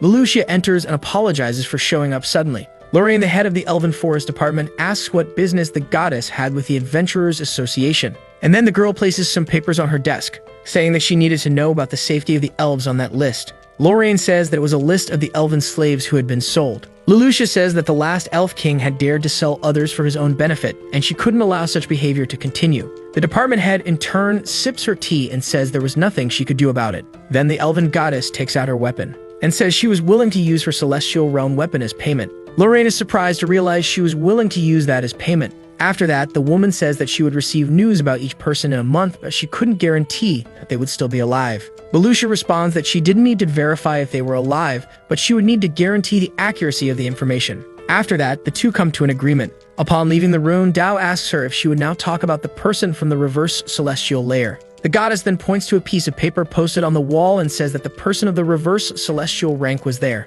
On the poster, it was written that traces of ancient relics had been discovered deep within the 10,000 mountains, and that the Adventurers Association would buy any relics found for a high price. Soon after, the pair head to the location. Facing the relic door, the protagonist says that the markings on it were half angel and half demon. Kin says she had seen that before, and comments that the symbol seemed to be that of the god of good and evil, an angel from the west, but using Eastern martial arts techniques. Dao asks how she was as a person during the second cycle. Kin in turn responds that she was nothing remarkable, but she was the second disciple of the great celestial demon mother. The magic sphere comments that the celestial demon mother could be considered someone important in the second cycle, but in front of the Dao, she would be nothing more than an insect. The protagonist in turn says that those cultivators simply didn't understand the cultivation system formulated by the previous celestial Dao, which in turn never limited the cultivators but instead tried to protect them, preventing them from facing the dangerous chaos outside their realm. The Xuan realm was what the previous celestial Dao trusted to let cultivators explore this chaos, but they took it for themselves and used it to aid their cultivation. The protagonist says that the cultivators should not have stopped in this small realm but should have conquered the sea of chaos, creating 3,000 realms. The sphere responds that the boy's way of thinking was very good, but not everyone does as he wishes. Soon after, Dao notices someone arriving mounted on a dragon. It is Anru, who apologizes for being late. The man asks who the protagonist is, and he in turn responds that they shouldn't panic as he was just an adventurer looking for relics. Inside the cave, the protagonist asks a question, saying it was nothing personal. He just wanted to make small talk. Anru responds that he believed it was hard work and a bit of luck, and that it was essential to exercise the body and accumulate knowledge. Dao then asks what cultivation qualification the soldier would like to receive. However, the man doesn't understand the meaning of that question, so the boy decides to give an example. Then he explains that as soon as you are born, you receive attributes like earth, fire, wind, and water in your body, or receive partners, weapons, or pets. Anru asks if that was how animals were domesticated. The protagonist explains that at the age of 6, people awaken a magical weapon or a beast, so they can enhance their strength by cultivating both. And the knight, in turn, comments that he would really like to see something like that, and that perhaps all of them are suitable for fighting, just like dragons. Dao responds that if someone uses this method and awakens different things, there will be a certain difference in power. And after that, a new class division will form, which isn't much different from now. Anru believes that if the methods are correct, everyone has a chance to become powerful, as hard work is always necessary. The protagonist finds it curious that the young man believes the cultivation method is more important than the qualifications.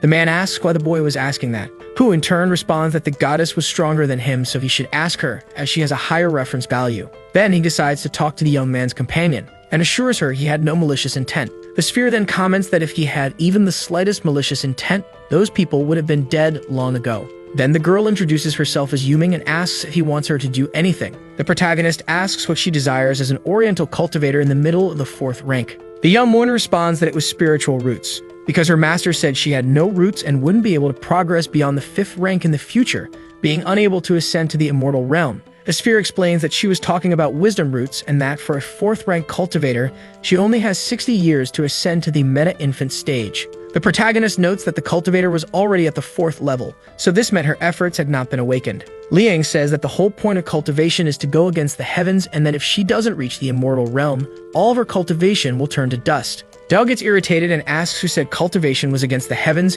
and the young woman responds that it was her master, and that the whole act of cultivation was to take the key of heaven and earth to become stronger, and that's why there are heavenly punishments. The elf questions why they don't just think that only those who pass successfully can be counted as someone of that rank. Liang responds that it made sense, but she still believed that hard work was more important than talent. At the end of the tunnel, they come across a beautiful place. The protagonist activates his power and says he will give the girl some advice, that cultivators need persistence. Then he flies away along with Qin. Liang, after seeing that, wonders who they were. At the top of the cave, the protagonist says that group will have problems soon, and that all cultivators know that hard work is more important than talent, but everyone wants superior talent. So he decides to give everyone the same talent. Qin likes the plan and says that with the same talent, it would make everyone be born with loyal thoughts toward the celestial Dao. The protagonist says he will give all newborns the same amount of talent, but the distribution will be different. Then the door in the cave opens, making people excited, thinking they would ascend. Qin comments that it might be a mystical realm, but the protagonist believes it's because the god of good and evil hasn't died yet.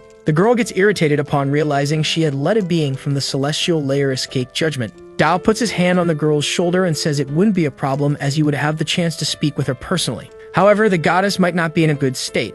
otherwise she wouldn't have created such a large commotion like that. Observing the gate, the protagonist notices that the relic seemed to emit an aura of spiritual energy and was absorbing the aura from those cultivators. Qin says that the goddess is probably trying to take the opportunity to revive, and then Dao decides to revive her all at once. All the people feel how the spiritual aura becomes stronger. The boy says that the place where that aura is gathering must be the location of the goddess. Then he says that now the woman can come out. He explains that he decided to revive her so that she would owe him a favor, and that, anyway, he needed to act soon. Otherwise, all those cultivators would die. Andrew thinks about how his body seemed to be craving and yearning for more spiritual energy. His dragon asks if he is okay and comments that something is very wrong with that place. The man agrees and says that all the spiritual auras suddenly gathered in one place as if this energy wanted to trick them into entering. The people become desperate as the spiritual aura starts to fade away. After that, Andrew says that there was definitely something wrong with that relic, and then he decides to flee with his dragon. Liang, seeing that, calls the man a coward and says she didn't expect that the great disturbance in this relic would actually allow blood energy to enter her body and help her ascend to the 5th rank. Then she smiles as that relic offered extraordinary opportunities, so she advances, saying that cultivators seek a long life. Qin warns her master that the energy movement attracted more people, but the boy says to let them come. After that, both decide to enter the cave as well. The people arrive at the location where the goddess is, and they plead for spiritual energy. However, Qin prevents them from approaching, because her master was busy at the moment and didn't want anyone to get close. While healing the goddess, the protagonist tells the girl not to let anyone approach but not to kill anyone. Then the man says that the master of that relic was reviving, and that reviving someone from the dead or creating flesh from bone should involve some kind of celestial treasure, and that it was just one person, so if they went together, someone could definitely pass. Qin, calling them fools, tells them not to take her master's words so lightly. In that instant, those two advance toward Qin. However, the girl easily dodges the attack, delivering a kick to one of them. The other two also try to attack her but end up being defeated with ease. A huge crowd starts advancing against her, but none of it seems to have any effect. Qin, in turn, thinks that controlling her strength was really becoming a problem. The other man says that if they couldn't defeat her, they should just avoid her, because while she was distracted, they could escape. He states that he wouldn't kill anyone, but questions why not try. After all, if they succeeded, they would become rich. Dao, in turn, feels disappointed, asking why they like to intimidate honest people so much. Right after, he snaps his fingers and a magic circle appears beneath those two, and in a matter of seconds, they disappear. The scene then shifts to a location 200 kilometers away from that relic. The group realizes they have been teleported and is very surprised as they were able to perform a teleportation range without any errors. The scene then returns to Dao, who asks if anyone thinking of killing those people was close to reaching them. For that reason, he teleported them away. Dao then asks if his hidden friend wouldn't mind coming out so they could have a conversation. Right after, an unknown girl emerges, saying she was impressed, as she had only stayed there to understand something and wanted to know what kind of person the master of that relic was. Dao responds that she had once been a professional and didn't worry about the strength of her enemies. He hopes that in the future, she continues her cultivation path regardless of the difficulties. The girl thanks him for the advice and says she will take her leave at that moment. Dao thinks that the girl's power had increased significantly, and that after becoming a demon, she was more talented than when she was a cultivator. Approaching the goddess, the prophet says she had been listening for a long time and asks if she thought he didn't know she was already awake. In that instant, the girl opens her eyes and quickly begins to flee. Dao, making a hand gesture, asks if she really thought she could escape right after being revived. Thus, in that instant, the goddess falls to the ground. Qin says that her master hadn't allowed her to leave. The girl is surprised because Qin was calling that being her master. And with a threatening look, a protagonist responds that the master was the heavenly Dao. The girl is shocked, thinking that the aura of that being was very powerful and that therefore she could not fight against him. Since she couldn't do that, she needed to flee quickly. Snapping his fingers again, Dao asks why she liked to flee so much. In a matter of seconds, the girl is chained, and as a result, she cannot move. Qin says that if the girl tries to escape again, he will kill her without hesitation. However, Dao asks not to do that as she had just been revived, and that an introduction would be unnecessary as he just wanted to have a proper conversation with her. The girl responds that she has nothing to discuss. However, Dao says it seems she hadn't understood something because he may have revived her, but that didn't mean she could refuse to answer his questions. Physically, she could refuse to cooperate, but he asks if she thought her mind could resist his enchantment. The girl then asks what Dao wanted to ask. Snapping his fingers again, Dao says she could have cooperated from the start. Then he asks the first question, asking what the Celestial Rebels' plan was. The goddess responds that she didn't know, and Qin says she still wasn't being honest. Dao mentions that there must be a plan she wasn't aware of, and the goddess replies that she never said there was a plan. Moving on to the second question, the protagonist asks if her master was the great celestial demon, and if, by any chance, she had died before. The girl, irritated, says that the protagonist probably knows more about it than she does. Dao states that up to this day, she had a way to revive,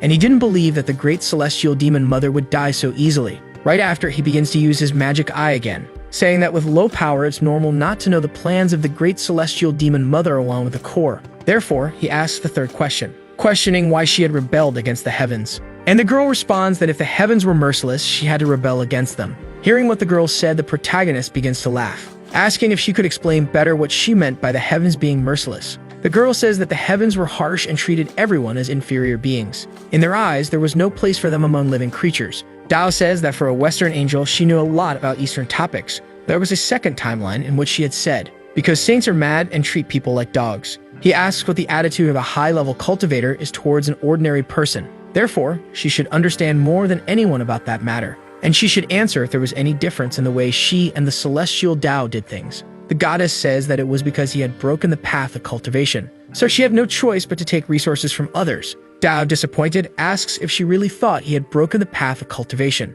It seemed he would have to explain things again. However, the woman responds that it was already too late, because of him, everyone had died. Dao, however, asks her to wait, mentioning that she should have been killed by Qin when she was at the lowest level of the heavenly path, and asks how she knew the other celestial rebels had been killed. The goddess says that's how he was. He would exterminate everyone as soon as possible. Dao then responds that no, letting everyone die once was the plan. Qin, hearing the explanation, looks confused, asking what that meant. The protagonist responds that the celestial Dao was proud, so he didn't bother checking whether the celestial rebels were defeated or whether they were alive or dead. The girl asks if that wasn't a threat to the protagonist. The young man in turn responds that it was incorrect. They couldn't defeat him, but they could devour his power. By killing the incarnations of the heavens, even the celestial Dao could be defeated by them one day. Because of this, all the celestial rebels should be prepared to be revived. Qin says that their plan could not possibly succeed. That's why she would let her subordinate handle everything. However, Dao says he would decide that on his own. Qin says that subordinate had crossed the line. However, the protagonist responds that he would let her go. The goddess questions what his goal was, and the protagonist responds that it was nothing. Since they had finished talking, it was only natural to let her leave. Even so, the goddess still believed he had some hidden plan. Right after, she takes off her coat, saying that he must have done something to the cloak. So he shouldn't think she would fall for his tricks. She wanted to see how the celestial Dao would manage to control her now. Qin, in turn, gets very irritated, asking if she dared to take off the clothes her master had given her. Covering the protagonist's face, Qin says that woman truly had no shame, and for that reason, her master shouldn't look. Dao then asks Qin to step back a bit, because he needed to get back to the topic, saying that if he wanted to leave a mark, even her master wouldn't be able to notice it. The goddess says she doesn't know what he is planning, asserting that she would overthrow the celestial Dao sooner or later. Then she flies off to an unknown location. Qin, irritated, says that woman was too arrogant, asking if he was really going to let her go. However, the boy tells her to just let it be, because it wouldn't cause any harm. Assuming the ancient gods returned to the celestial realm, he wonders how they would interact with the new era Moldova gods. Afterward, that spirit appears, asking if he had already thought about the changes he would make to the cultivation system. Dao responds that he was almost finished. The spirit, in turn, asks for a list of specific configurations.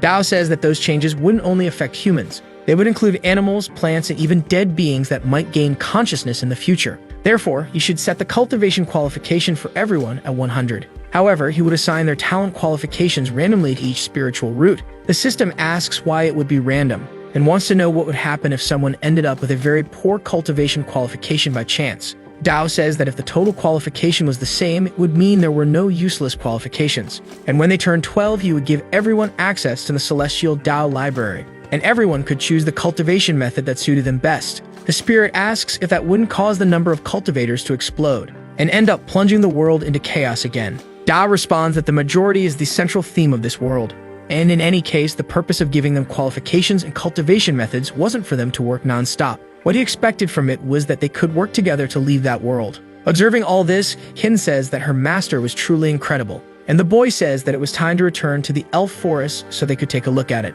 Sometime later, the scene cuts to the elf forest, and people were working together to rebuild the village. Observing all this, the protagonist says that it wasn't bad at all, because the elf community seemed to be progressing well. Then the elf goddess appears, asking what the young man had done, and she wanted to know why the goddess of good and evil had returned from the celestial realm in her complete form. Dao, surprised, says he didn't expect her to find out so quickly. The elf says it was obvious she would know, because as soon as she returned from the celestial realm, the entire western realm became extremely chaotic. In the end, the gods had to work together to drive her out of the western celestial realm. And even the queen of the dark elves was invited to participate in the conference. Dao says that the celestial rebels did everything for justice, asking why she still cared about the city of the gods. The elf responds that what the gods, symbols of faith, need most are followers, and the existing gods never allowed gods to separate from their followers. Dao says that a good god is one who would help their followers solve their problems, and letting them fight could also be considered a good thing, saying that she needed to remember that the newborns of the elven race could also differ from the previous ones. The girl, irritated, asks if he had tampered with the elven race. The protagonist responds that he hadn't, because it was only the elf race, and it concerned the newborns of everyone. For that reason, he changed the cultivation qualification of all future individuals. Now everyone would be able to cultivate. Observing the situation, the elf says she felt that something was going to go wrong, but the protagonist asks her to relax, because the elven race didn't have many newborns, and nothing would happen. Furthermore, only the human race would have the biggest problems. The elf says that if the human Empress Suan finds out about this after being resurrected, she would definitely want to fight against the protagonist. The young man says that even if this weren't happening, she would probably still want to fight him anyway. Kid, in turn, asks not to worry because if that human Empress dared to face Qin personally, she would handle it. At that moment, another elf appears, seemingly desperate about something. The elf then asks what was happening and wants to know what the problem was. Thus, it is revealed that the Holy Synod sent someone to that location. Meanwhile, an unknown man was riding a dragon heading toward the elven city. The dragon, calling the man Joel, asks him to relax because it wasn't the first time they would negotiate with the elves.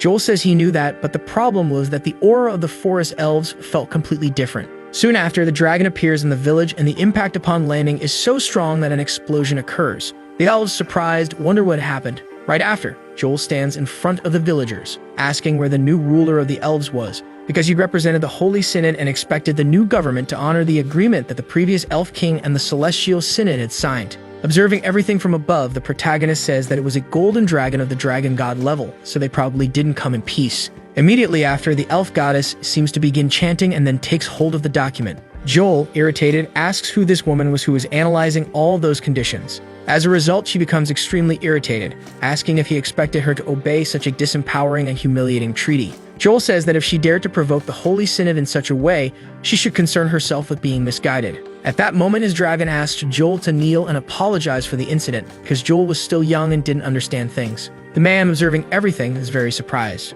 Joel asks why the dragon stopped him. The other elf says he was wondering about that, mentioning that it had been 20,000 years since he had last encountered the daughter of the golden dragon. Then the dragon says that she was the ancient elf goddess, and in terms of importance, she was as incredible as his grandmother, saying that since that girl had aligned herself with the elven tribe, there had been no more problems in that place. Therefore, he would take that fool and leave the elf forest at that moment, and soon after, they begin to leave. However, the girl asks them to wait, questioning if they really thought they could come and go as they pleased. For that reason, she demanded the return of all the elves that the former elf king had sold. Joel says that even if she was the goddess of the elves, it was not something he could agree to. Moreover, they had signed a contract with their former king, and the elves were the property of that saint. Lelucia says that she already knew he would say that. Forming a blue sphere in her hand, she says she had a plan for it. Thus, she begins to observe two people and a sort of door. The scene then cuts to an underground location in the city. A soldier asks what they were doing and if it wasn't his shift. Another man responds, asking why the rush as they were just getting started,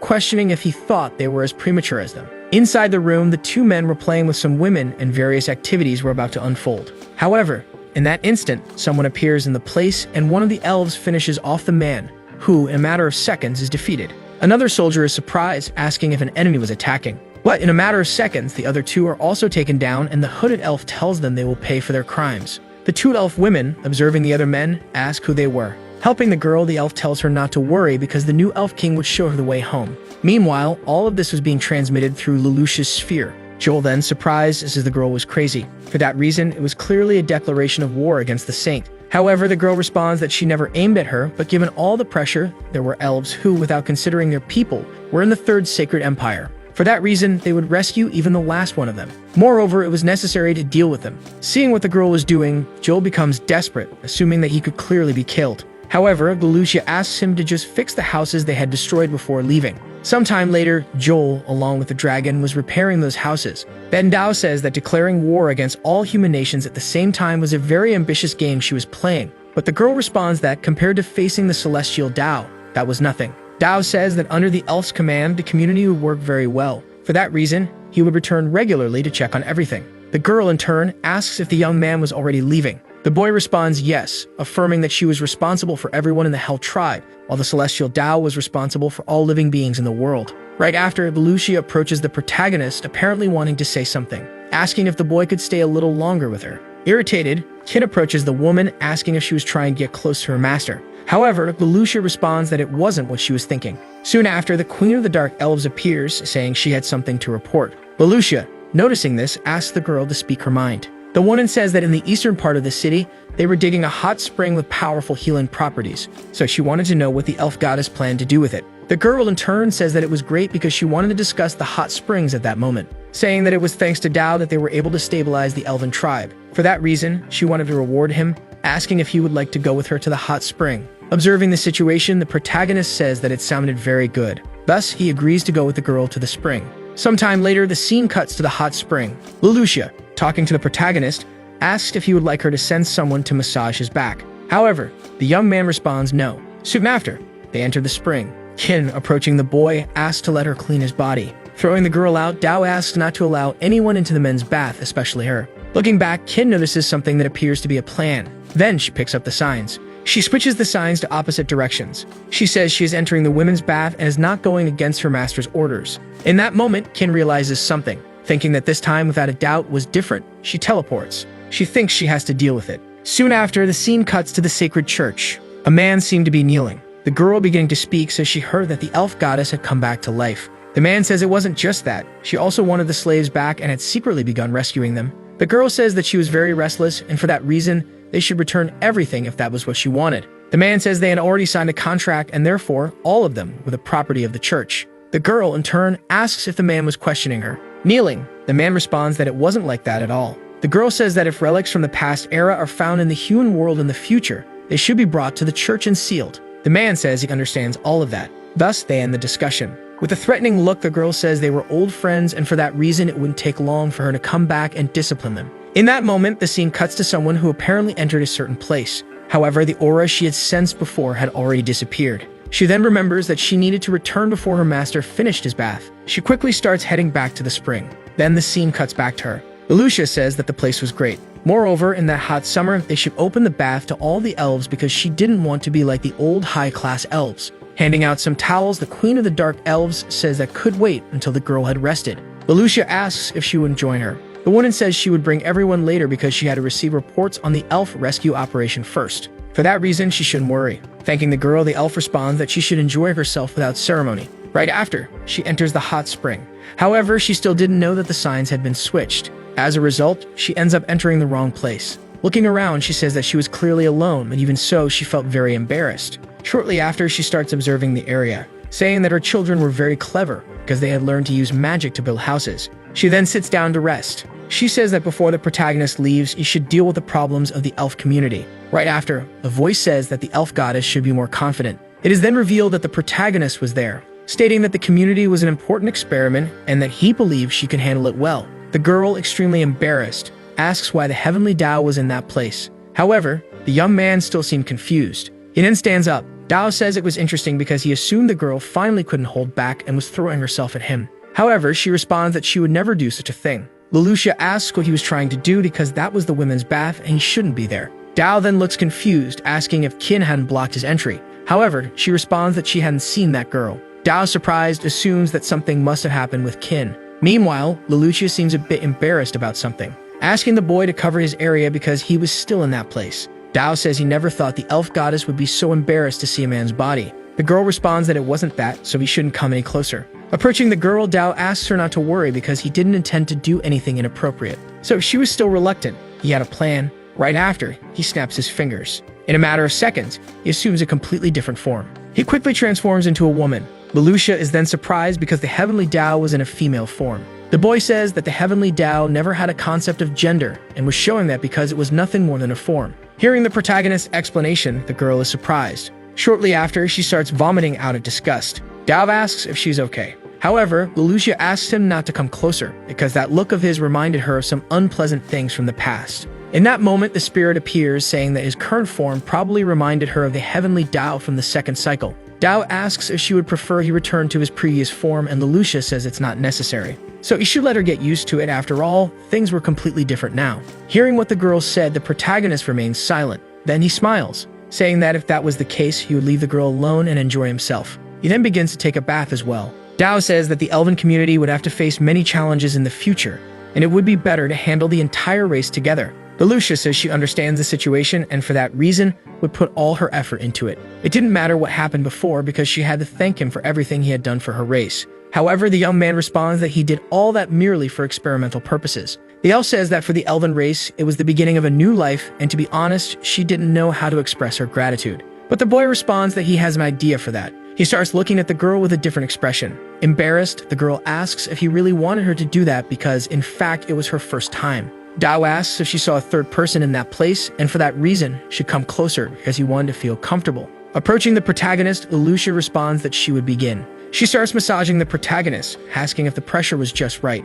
In that instant, someone else enters the hot spring. It is revealed to be Qin, who says she also wants to join. She ends up witnessing the scene of Lelouch with a boy. Observing everything, she falls silent, apparently surprised by something, because her master was no longer visible in that place, but in reality, she didn't know that the two were already invisible. Dao asked the girl to stay quiet as they couldn't let Qin know that she was bathing with the protagonist. Lelouch imagines a scenario where the world could even be destroyed if Qin discovered the truth. Dao says it seems she already understood the situation. Soon after, Qin enters the hot spring, feeling very frustrated because it seemed her master had already left. Blaming the goddess of light, she says she had orchestrated everything so she couldn't bathe with her master. Dao in turn says that it was always her desire to do so, and for that reason, they should leave as soon as possible. Soon after, they begin to leave. However, Lelouch bumps into something. Surprised, the girl asks who is there. In that instant, she grabs the girl. She then realizes it's the elf.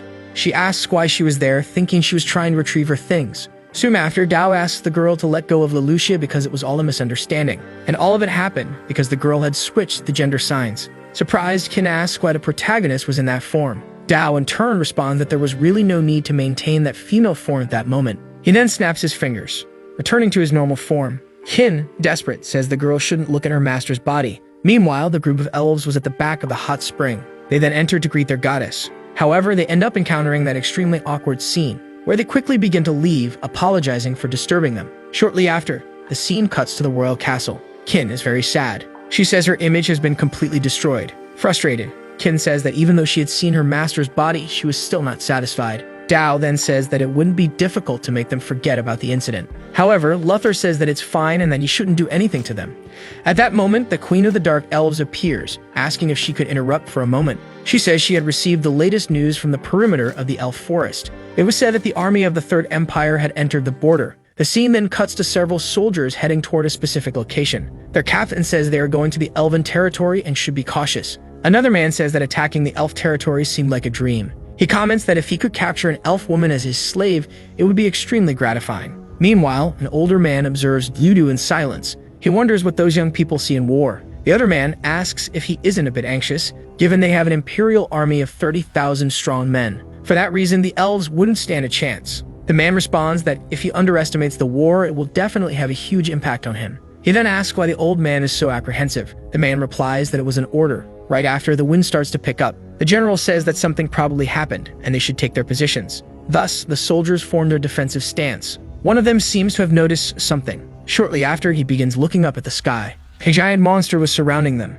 Above them, the elf goddess was present, asking them to leave her lands immediately. The general says they thought an army would be coming to greet them. He asks if the girl was from the elf tribe. The soldiers, looking at the girl, comment that she wasn't bad at all. For that reason, they wanted to capture her and make her their slave. Lelouch warns them again, asking everyone to leave her territory. However, the general asks if she really thought just a warning would stop them. After doing all that, they would take everything from her land and reclaim what they had lost. Shortly after, a celestial figure appears from the bushes, saying he had a suggestion. They should leave immediately with their army, as that would allow them to keep their lives. The general, in turn, questions if the boy was threatening them. He responds that he wasn't. He was merely giving a polite suggestion. Ignoring the boy's advice, the general orders his troops to advance because he wanted to see how good they were. Elderna then commands all of his soldiers to capture the elves. As a result, they begin moving toward the monster. Dao in turn says that it seemed neither side intended to talk. The spirit asks which side he would like to help, and the protagonist responds that he had already given a hint. So, if they continued the fight, it would have nothing to do with him. In that moment, Lelouch draws her divine weapon. She begins casting a spell. In that instant, a giant eye appears. Several trees start coming to life. The soldiers are very surprised by what they are witnessing. The roots of those trees begin invading their formation. As a result, they manage to defeat some of the soldiers. Meanwhile, one of the soldiers urges everyone to flee. But in a matter of seconds, the man is taken down. The general commands them to stay in formation and analyze their enemy so they could survive. Moreover, those who tried to flee would be immediately killed. For that reason, everyone was to form a circular formation and hold the tree monsters within. The mages were to prepare their fire magic and clear the monsters in the center of the formation. Thus, they do as their general commanded, launching their attacks at the trees. Meanwhile, Tao observes alongside the spirit. He says that the reason humanity is so powerful is due to the cooperation humans have with each other. Tao agrees, saying that was true as humans thought of every possible way to increase their power. However, it was a shame that the battle had already been decided long ago. Returning to the battle, the soldiers are very surprised because the trees had somehow come back to life. Meanwhile, the elf goddess is observing everything from above. And in that instant, the general appears, saying he has to get rid of her. The girl then begins speaking in a strange language. The man is confused because he finds himself trapped in a matter of seconds. He asserts that no one on Earth could have that kind of power, wondering who the girl was. The elf responds that her name isn't important. She then begins invoking a gigantic magic circle, launching an incredible attack at the man, who is defeated in seconds. While the general is trapped, he asks who Lucia is, and she responds that she is the goddess of the elves. The scene then cuts to the protagonist's soldiers taking spirits to a specific location. Tao, observing everything, says that the underworld was still functioning with relative success. But it was a pity that the chaos in the human world was 100 times greater than in the underworld. The spirit asks what he plans to do, and the boy responds that he needs to find the representative of the human world and have a good conversation with him. And the name of that person was the human emperor named Xuan. The scene then cuts to a monster heading toward a village. The serpent says that the celestial spiritual energy felt different, because unit's cultivation, which had been stagnant for years, had been released. So when it devours those people, it would be able to transform into a true dragon. It then begins advancing toward the people, who desperately start running. In that moment, a girl appears at the scene. She launches an attack with her swords toward the serpent,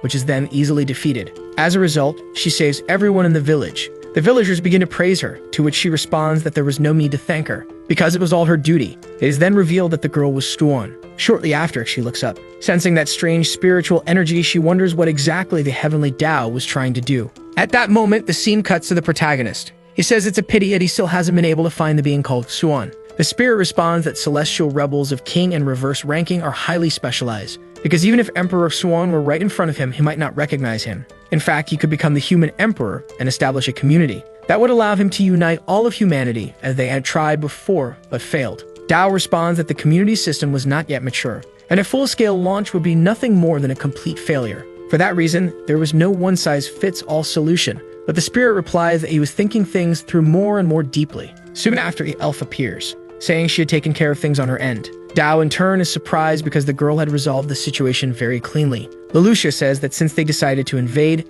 they should have been prepared to die. The protagonist remarks that the girl making the first strike to avoid future conflict was an excellent decision, and for that reason, the underworld would be busy. In that moment, the young man notices something, observing that some souls were heading toward a black hole. Surprised, he wonders why there were still some souls that couldn't enter the underworld, supposing it could be a problem with reincarnation again. In that instant, a girl emerges from the portal, calling the protagonist Master. It is revealed that the girl from before was present in that place. Tao, in turn, asks why she is there. She responds that there was a problem with reincarnation, because her subordinate couldn't make the decision on her own. Observing the situation, the protagonist says he could already guess the reason, saying it must have something to do with those spirits that couldn't enter the cycle of reincarnation. Yumei confirms that it's true because there was an inverse celestial ranked god in the realm fighting for the souls of the dead. Ken and Leloucia are surprised, wondering if there were really people in the reverse celestial layers still alive in the third cycle. Tao then asks who the individual was. Yumei responds that specifically, it was the god of death. Noticing Leloucia's surprise, the protagonist asks if he was someone she knew.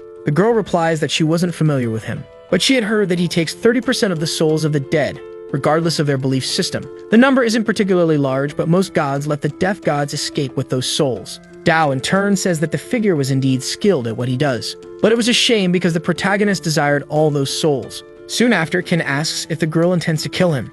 She says she is willing to do so because of her subordinate's decision. However, Yumei tells her to forget about it. She then draws her bow, saying that Qin is no match for the reverse celestial ranked god of death. For that reason, she should let her handle it alone. However, the protagonist responds that it isn't necessary. A god at the celestial level wasn't in the old heavens for his path. Besides, all this had made Tao very curious. At that moment, he begins to examine the portal again. He seems to have done something different with it. Thus, he prevents the girls from following him. Shortly after, the scene cuts to the portal in a completely different place. Looking around, they feel very frustrated because the place is extremely dark. In that instant, they hear a voice moaning, and Dao says it seems that the god of death has prepared a welcoming ceremony for them. In that instant, several spirits start emerging from the ground, staring intently at the protagonist group. The two girls immediately form their defensive positions to protect their master. In that moment, the spirits start advancing toward them, and the two girls begin to defeat all the spirits. Observing the situation, Yuming remains extremely focused, saying her target is in sight. She then fires an arrow from her bow, which as a result, defeats several spirits. Dao, observing the situation, says that those ghosts still need to return to the cycle of reincarnation. For that reason, it's best not to kill them all. Looking back, the young man notices something, and an extremely different spirit is approaching the protagonist. In that instant, the young man makes a hand gesture, and in a matter of seconds, the monster is defeated. Dao begins to approach the spirit,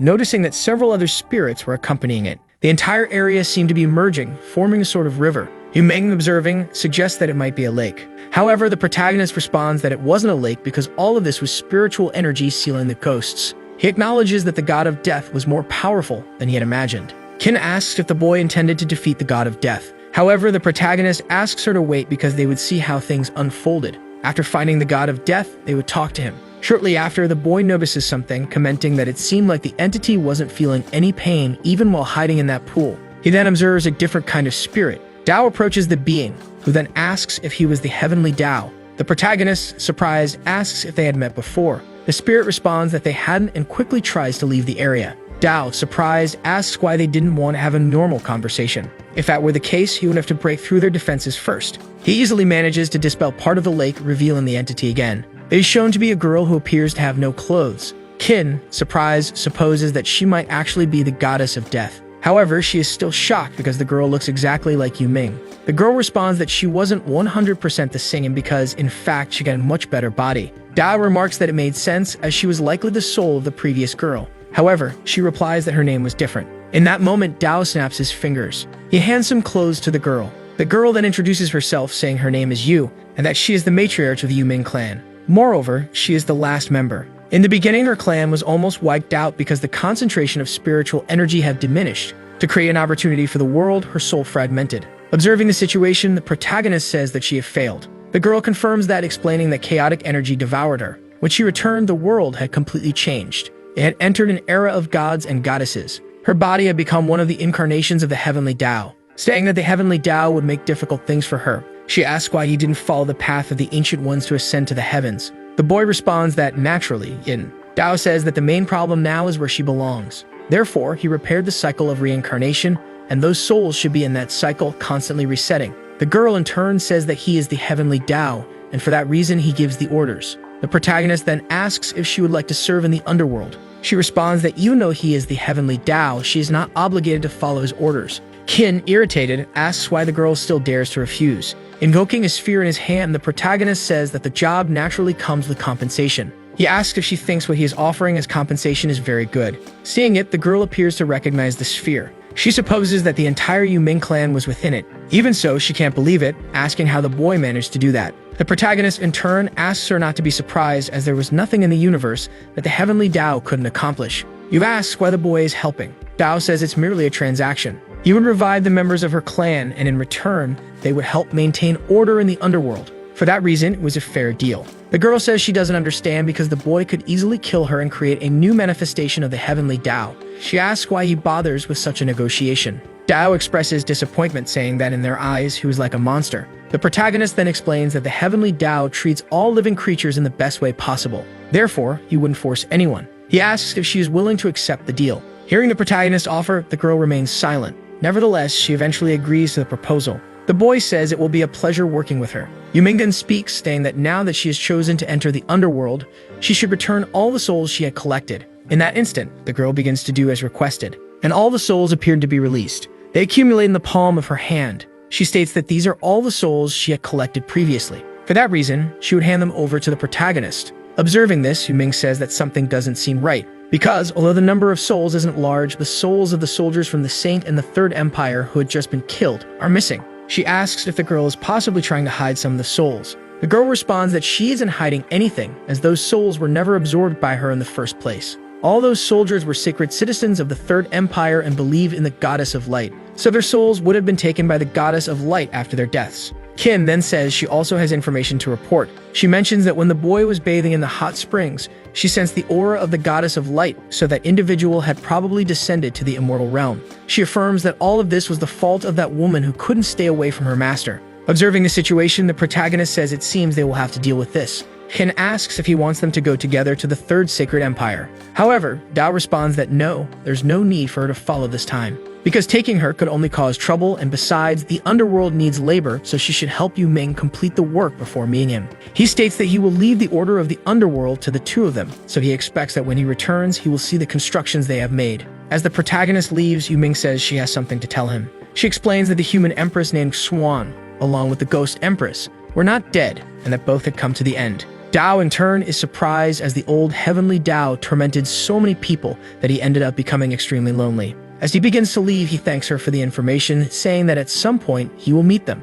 Shortly after, the other girl asks if she will be able to work with her, and Yu Ming responds that since it was the master's order, they would have to work together. In that moment, Qin appears between the two, saying that they should stop wasting time because they need to take advantage of this place, so they can finish the work quickly and go meet the master. The scene then cuts to the Third Sacred Empire in the city of Bright Sun. Meanwhile, the protagonist is flipping a coin into the air. He then catches it again. He says that a man named Charles Xi is the emperor of that empire, and for that reason, he seems quite impressive. The spirit mentions that human emperors provide believers to the gods, and the gods guarantee the power of the emperors. It's a method they found for power to coexist after the second cycle. At that moment, a little boy bumps into the protagonist, quickly apologizing. The spirit says that the boy is a thief, and the protagonist, surprised, notes that his movements are quick, indicating that he is an experienced criminal. But even so, it's a pity that he chose the wrong target. Soon after, the boy approaches one of the stalls, saying he wants to buy a watermelon. He asks if the vendor knows the boy, to which the vendor responds affirmatively, because he is a well-known thief in that area who lives in the poor part of the city's eastern zone. Furthermore, he has a sister who engages in shady business alongside him. Dao says that since he knew he was a thief, he asks if he isn't afraid of being robbed. The man says that even the most inferior people have their own rules, and an aristocrat like him wouldn't understand. And if he intended to find the child to seek revenge, he should abandon the idea because he's heard that the boy's sister has dealings with demons. Hearing the man's explanation, the protagonist remains silent. Handing over several bags of coins, he thanks the vendor for the information. He instructs the man to deliver the rest to the boy named Peter and tell him that people should walk the right path. The spirit in turn asks where the boy wishes to go, and he responds that he wants to go to the poor area in the city's eastern zone. The scene then cuts to another location where a mysterious girl says that it is very beautiful. For that reason, there's no need to rush out, because he is really extremely handsome. It is then revealed that several girls are surrounding the protagonist. He then says that it's a pleasant place for doing business with demons. Meanwhile, a group of boys appears to be trying to strike a deal with him. Dao then takes out a bag of money. He tosses it into the air, and the girls notice that all of them are gold coins. The girls quickly begin to gather all the coins. Meanwhile, an elderly woman observes everything attentively. Dao notices her. He asks if that amount of money would be enough for a private room, and the woman responds affirmatively. Entering the woman's inn, she asks him to follow her. Shortly after, the scene cuts to the protagonist inside the room. Two extremely beautiful girls are watching him. The spirit, surprised, comments that he never thought the day would come when the heavenly Dao would visit a brothel. Soon after, more girls appear, and the woman asks them to greet the young master. The woman then asks if Dao liked any particular girl, or if he perhaps wished to have them all. Dao in turn begins to observe them all. He quickly activates his magic eye. He observes the hearts of the girls, noticing that one of them is different. Smiling at this discovery, he says they can take the money and leave, because, in truth, he would be satisfied with just the one in front of him. The girl, who appears to be blind, is surprised and asks if he truly wants her. The woman, equally surprised, comments that he has very unique tastes and asks if she should send the girl to attend to him after helping her get dressed. Dao responds that it's fine. The spirit remarks that he hopes the protagonist has time to enjoy the specialty of the Third Sacred Empire. The young man replies that he wants no part of this corrupt empire because these girls are willing to sell everything for a bit of money. However, for the empire's elite, that money could be nothing more than the price of a breakfast. The spirit states that class division is inevitable in any society, and many things are determined at birth. But Dao responds that the reason he changed the spiritual concentration was due to the world's rules, which were meant to allow them to fill that gap through their own efforts. Soon after, the blind girl reappears, asking how she can help the protagonist. Dao hands her some gold coins, saying that it's for her. The girl, surprised, responds that it's too much for her. However, Dao tells her not to worry as it's payment for talking to him. He mentions that he heard Peter is her younger brother. The girl apologizes, saying that if she caused any trouble, she would make amends. However, the boy responds that it's not about that, as he had heard some stall owners talking about her. They mentioned that her eyes had been taken by demons. But he doesn't believe that and asks if he can take a look. The spirit comments that he could obviously see through the blindfold. However, Dao asks him to stay quiet. Removing her blindfold, the girl says she had already paid her dues, so there's nothing inconvenient for her. Observing her, the protagonist is surprised because her condition appears much worse than he expected. He approaches the girl and notices a light inside her eye. In that moment, the light leaves the house, heading directly toward a church. Meanwhile, a woman appears to be praying, and that energy travels to the other side of her eye. Dao remarks that he has already traced the person, noting that organ trafficking is truly interesting. The spirit says that to prevent such situations, the inner heavenly Dao made most human organs exclusive to the person. The protagonist acknowledges this but points out that this is a world of magic and deities. He asks if the girl wants to know where her eyes are. However, she responds that she doesn't want to know. She just wants to survive alongside her brother. The protagonist places his hand on her head, telling her not to worry, as he will recover her eyes. He then leaves the lodging. The girl in turn collapses to the ground, crying, asking the gods to protect her family from more tragedies. Meanwhile, the protagonist observes everything, and in that moment, the scene cuts to the church of the Third Sacred Empire. A man there appears distraught, confessing his sins to the woman. However, she tells him not to worry, because everyone on this planet has sinned, and as long as he buys the atonement coupon, the gods will forgive his sins. The scene then cuts to nighttime. The man says that this was the last money his family had left, so he prays for the goddess of light to protect them. The nun assures him that everything will be fine because the goddess of light will save her devoted followers. The next person in line is called. Meanwhile, the protagonist silently observes everything. A spirit comments that the church seems to be selling a way to communicate with God. Dao says he refuses to believe that the goddess of light could truly hear the voices of those people. For that reason, he needs to see it for himself. Meanwhile, the nun continues handing out some coupons to the other citizens, appearing very pleased with the amount of money she's receiving. Soon after, an unknown person is seen begging to get through. It's the protagonist in a different outfit, claiming he urgently needs the great goddess of light. The nun says that she listens to the words of each of her followers, so he should confess all his sins. The protagonist says that he and his sister are miserable people living in the poor zones and that the days have been passing by. However, one day she suddenly lost her eyes, which caused her to lose her job, and their family fell into poverty. For this reason, he wants to know why so much misfortune has befallen them. The nun says that as long as he is willing to sincerely repent, there is no hardship that cannot be overcome. Therefore, the goddess of light will help. The nun seems very nervous. She wonders why the words of this child seem to carry a deeper meaning. She tells him that if he buys a coupon, the goddess of light and his sister can surely be saved. Dao then appears very happy, asking if that's really true. The nun confirms that it is, but she adds if he wants things to improve faster, he must buy more coupons. Dao then seems to have a plan in mind. He pulls out a huge bag of money. He asks if that would be enough for his sister to be immediately saved by the goddess of light. The nun is completely overwhelmed upon seeing the enormous amount of money. She says that it is certainly enough. The protagonist states that with that amount, he wants to speak personally with the goddess of light. He also wants to take the opportunity to ask where his older sister's eyes are. The girl seems extremely desperate at this point. She quickly calls her guards. She instructs them to arrest this person. Dao says there seems to be a misunderstanding. He had bought many coupons just to see the goddess of light and speak with her. However, that couldn't be true unless she simply had no way of communicating with the goddess. The nun, desperate, pleads for him to stop talking. The guards should grab him immediately. As he dodges their attacks, the protagonist asks if they've seen it. The priestess simply cannot communicate with the goddess of light. For that reason, all the coupons in their hands are nothing but useless pieces of paper. In that instant, Dao snaps his fingers. The other soldiers are completely confused. They wonder why they can no longer move. Approaching the guards, Dao says he will borrow their weapons. He asks if everyone clearly saw what happened. That church is a despicable organization profiting from their faith. If they truly want their fate to change, they must rely on their own hands. The nun angrily asks if the believers wish to blaspheme against the goddess of light.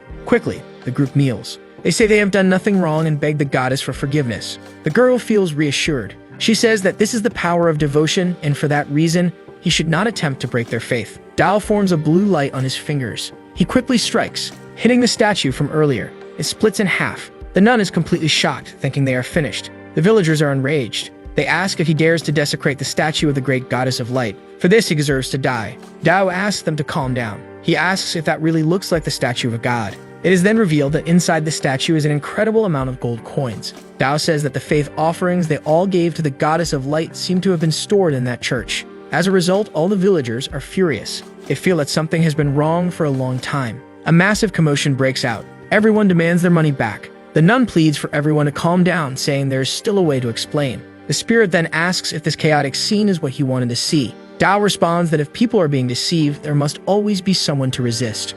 He hopes that such resistance will be carried out independently. Soon after, another unknown person appears, asking everyone to stop. She asks if they wish to witness a divine miracle. For that reason, they must be ready to pay the price. In that instant, she raises her staff. She prays for the goddess of light to respond to her call. Shortly after, an unfamiliar figure appears in the area. The villagers are completely shocked. This is likely the goddess of light. They quickly kneel, apologizing for their rudeness. They beg for forgiveness for their sins. The figure then asks for the reason behind the summoning. The Pope states that these foolish rebels have betrayed their faith in her and even attacked members of the clergy. Furthermore, he points out that the person behind her is the one who orchestrated the plan. The figure then questions the protagonist, asking why he abandoned his faith. Dao responds that faith provides belief and therefore should also offer something in return. Only in this way can it be called a beneficial relationship. However, the church at the moment is in chaos, full of corruption and rampant bribery. Additionally, they are involved in organ trafficking and deceit. Many other terrible things are happening. He asks if this is how she tolerates the actions of her subordinates as the goddess worshipped by the people. The Pope becomes furious, asking who gave him the audacity to be so disrespectful to the goddess of light. He states that they will still prove their loyalty to the goddess, instructing the villagers to kill the protagonist. Quickly, they draw their weapons. They say it is all to atone for their sins, and for that reason, they apologize for what they must do. The spirit remarks that it seems his good intentions were not understood by anyone. The protagonist explains that this is why he dislikes monotheistic religions, as they are too extreme in their thinking. He argues that failing to respond to their followers for a long time could cause their faith to collapse. Undoubtedly, the religion of the goddess of light is not fit for expansion. The villagers, enraged, declare that they will not allow him to continue slandering the goddess of light. Just then, the statue of the goddess splits in half. The other man, surprised, asks what happened. In that moment, Qin appears, asking how he dared attack her master from behind while she was away. For that reason, it is unforgivable. Dao, in turn, says that he was never in any danger. Recognizing the figure, Qin deduces that it might be the goddess of light. She asserts that she sensed her presence earlier, but unfortunately, she had escaped. Charging at her, she says she wants to see if the goddess will manage to escape again this time. Qin swiftly throws a punch in the area. However, the figure barely manages to dodge. Even so, it doesn't help as Qin quickly lands a kick. Everyone around is shocked by what happened. The protagonist is disappointed that she resorted to violence again. The spirit comments that using that method helps destroy their faith more effectively. However, the protagonist replies that he doesn't want to destroy their faith, he just wants their goddess to do something positive. Shortly after, Qin asks the goddess of light to get up. Smiling, she tells Dao that she successfully caught the woman. Recognizing the protagonist, the goddess of light asks if he is the heavenly Dao. Stating that she never took part in any revolutionary action, she asks why he is targeting her. However, Dao responds that he isn't. He hopes that she could be more humble and care a little more for her followers. They are willing to abandon everything for their faith, but in return, they receive only poverty and despair. As their goddess, she receives their faith while doing practically nothing. It doesn't sound very convincing. The goddess then asks if the boy came there just to say that. Noticing this, Qin tells her to show more respect to her master. Dao then asks if he can make a deal with her. He says he could allow her to continue preaching. For that reason, he would help expand her influence. The goddess asks what that would cost her. Dao responds that it would mean listening more attentively to the voices of her followers, and to reinforce this, controlling the church alongside the elimination of hypocrites. The goddess, surprised, asks if that's really all, and the protagonist confirms that it is. The spirit comments that he thought he was more against religion, and Dao responds that it's unrealistic to ask people to abandon all their beliefs. Continuing, Dao says that she would have to expand her religion under his supervision, and become a good religion that serves the people. Dao asks if she will accept, and the goddess responds that she cannot refuse the offer. The protagonist says he's glad she's willing to cooperate, but it's best to keep it between them and not let anyone find out. He quickly snaps his fingers. The people around them fall unconscious. The Pope, surprised, asks if everyone has fallen asleep. Approaching the two, Dao says that they will also have to pay for what they've done. In the blink of an eye, the situation appears resolved. A while later, a flower lies on the ground, and it seems something has happened to her eyes. The protagonist explains that those eyes were never hers. Dao says these are the kinds of good deeds the members of her church have been doing, as they've been buying and selling transplanted organs. The goddess responds that those are choices her followers have made voluntarily, and as she sees it, it's a way for them to have faith in her. Dao retorts that this transgression was committed by those under her command and asks if she still prevents those victims from reflecting on their mistake. He states that she is even more arrogant than the heavenly Dao itself. The reason her religion is in decline is that someone like her only cares about the number of followers, not the needs they face. And since she chose to work with the protagonist, a reform is inevitable. Even so, she shouldn't worry because the reformed religion of the goddess of light will shine even brighter than before. However, there's something she must do first. He asks if she shouldn't return all the souls she had taken to the underworld. The scene then cuts to another location. The brother of the girl from earlier says he's home. He also mentions that he received a gold coin which will last them for a long time. Hugging the boy, the girl says that what matters is that he's safe, as a customer came close to her that day because of him. The boy, in turn, asks what his sister is talking about. He quickly notices that her eyes are glowing. He removes her blindfold. With tears streaming down her face, she realizes that her eyes have returned. She can see her brother clearly again. The girl is overjoyed, thanking the goddess of light. Meanwhile, the protagonist, alongside the goddess, is observing the situation. Dao asks if she saw that because such a small favor could satisfy her followers. Serving them properly is what God should do. He then mentions they should head to the underworld, as there are still things to be done. The scene cuts to the underworld, where the protagonist group is guiding the souls to the cycle of reincarnation. Additionally, all the dead must be judged in the underworld. Yuming is presiding over the judgment. She asks who is next and wants to know what crime they committed. The Pope and the nun appear, pleading to be released, claiming they were unjustly accused. Even if they were wrong, they should be judged by the goddess of light herself. Yuming declares that all souls departing from that world must enter the underworld created by the heavenly Tao. For that reason, no one can disobey. She picks up a paper and reads all the crimes they committed. She asks if they have any explanations, and the Pope insists they never did any of those things. Sensing the gravity of the situation, the girl is ready to give her punishment. She orders them to be placed in a vat of hot oil and fried 100 times first. The other guards take the two away. Another girl asks why she gave the verdict instead of her. The other responds that the heavenly Tao asked for her help. A disagreement breaks out between the two. They argue about everything that had happened before. In that moment, the protagonist appears, commenting that the two seem to be getting along well. Quickly, the two girls grab the protagonist. They ask if he's there to see the results of their governance. However, Yuming claims that she's the one in charge. The goddess of light, observing the situation, asks if he is that kind of heavenly Tao, and the protagonist replies that it's all a misunderstanding. He asks them to remain calm, as he knows they both did an excellent job in the underworld. But there are serious matters to address at that moment. He asks if it's time for the goddess of light to return the souls in her possession to the underworld. In that instant, the goddess of light summons a sort of mirror. Several souls begin to emerge from it. She asks if he is satisfied, and Dao says this is how cooperation should be. He then asks if there's a place to rest, as he would like to take this time to have a proper conversation with the goddess of light about reforming her religion.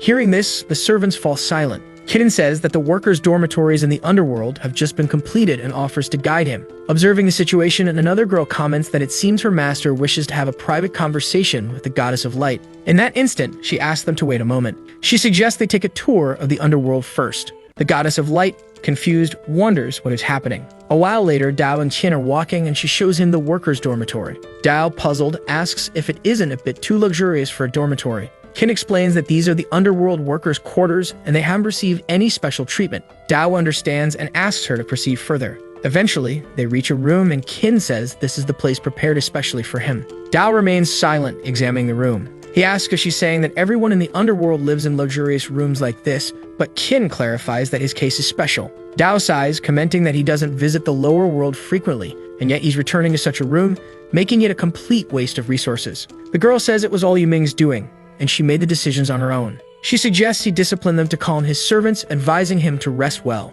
She offers to give him a massage to help him relax, suggesting they start with his mouth. As she approaches his face, Dao stops her. He throws her out of the room. The spirit comments that she really wanted to show loyalty. Dao responds that he doesn't need her to demonstrate it that way. He mentions that the underworld seems to be functioning correctly and the basic work is effective. Nevertheless, he should take the opportunity to relax. He decides to take a bath. Looking to the side, he notices something. He tells Qin that she can leave first as he doesn't need anyone. As the girl is about to open the door, the goddess of light appears, saying Dao asked her to come. The two stand in awkward silence. Embarrassed, she apologizes, saying she'll return later. At that moment, she bumps into Yuming. Yuming asks who authorized her to leave and tells her to return to await the master. The goddess of light tries to explain, but the two girls insist on no excuses, telling her to enter immediately. Dao remarks that sometimes he doesn't know what they're doing, asking if there's something she wants to say. The goddess of light offers to help massage his back. Dao declines but asks her to sit down as they need to talk.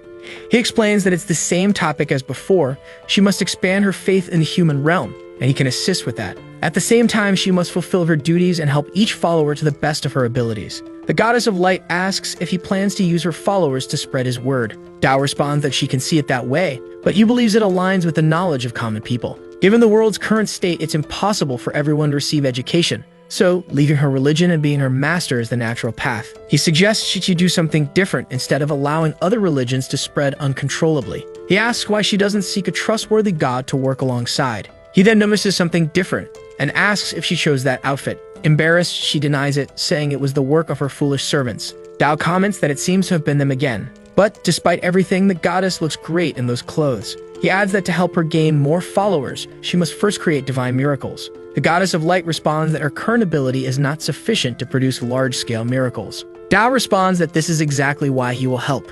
In that instant, a yellow sphere forms between his fingers. The goddess of light seems to recognize it. A flame begins to take shape in the air. A manifestation from the heavens occurs. After all that, a figure emerges. A silver-haired girl appears. Dao quickly snaps his fingers again. As a result, new clothes materialize for the entity. This manifestation from the heavens is named Kang. The goddess asks why he summoned this girl. The protagonist replies that he had already said it was to help her create miracles. Dao orders that from that moment on, she will always be by the goddess's side, constantly performing miracles to gain the faith of more people. The goddess then agrees, stating that if this is the case, she will obey the protagonist. At that moment, the young man feels something different. Kang asks if something happened. Shortly after, the boy exits the bath. The goddess of light asks if he's okay. The protagonist wonders what's happening to him. The spirit explains that since Kang is his strongest heavenly manifestation, reviving her required an extreme amount of power. Due to the high energy consumption, he is likely experiencing something similar to anemia. On the verge of fainting, the protagonist asks why the spirit didn't warn him beforehand.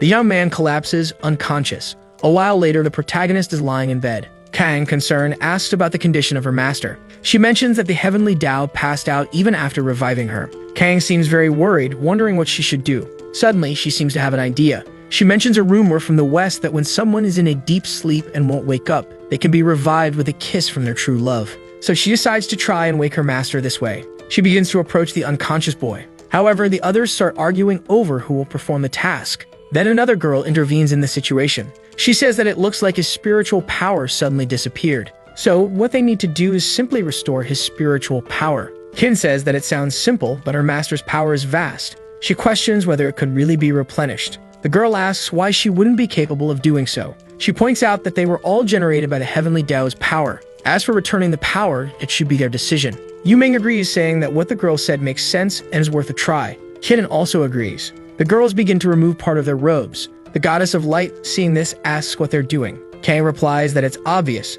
They're trying to wake the heavenly Dao. They proceed in a different manner. The three attendants approach the protagonist's body. The goddess of light, in disbelief, says it's obvious they aren't saving the protagonist. However, Haga, another girl, says that if she doesn't believe it, she can join them. Because at that moment, there's always room for one more. Embarrassed, the goddess of light says she doesn't want to join in. Meanwhile, Yuming is near the boy's body. She remarks that she's indeed being inappropriate with her own master. Each of them seems to be admiring the sacred body of the man. Qin, however, does something that goes beyond all limits. The attendants are very surprised by what's happening. Various playful acts take place amidst all of this. Time passes again. The protagonist starts to wake up. Disoriented, he asks what happened and wants to know how long he was unconscious. Looking down, he realizes he's undressed and that one of his attendants is beside him. The boy, embarrassed, wonders what happened. Another girl explains that he overused his spiritual power and, as a result, fainted. For that reason, they were helping him restore his spiritual power in a special way. Therefore, he should take full responsibility for it.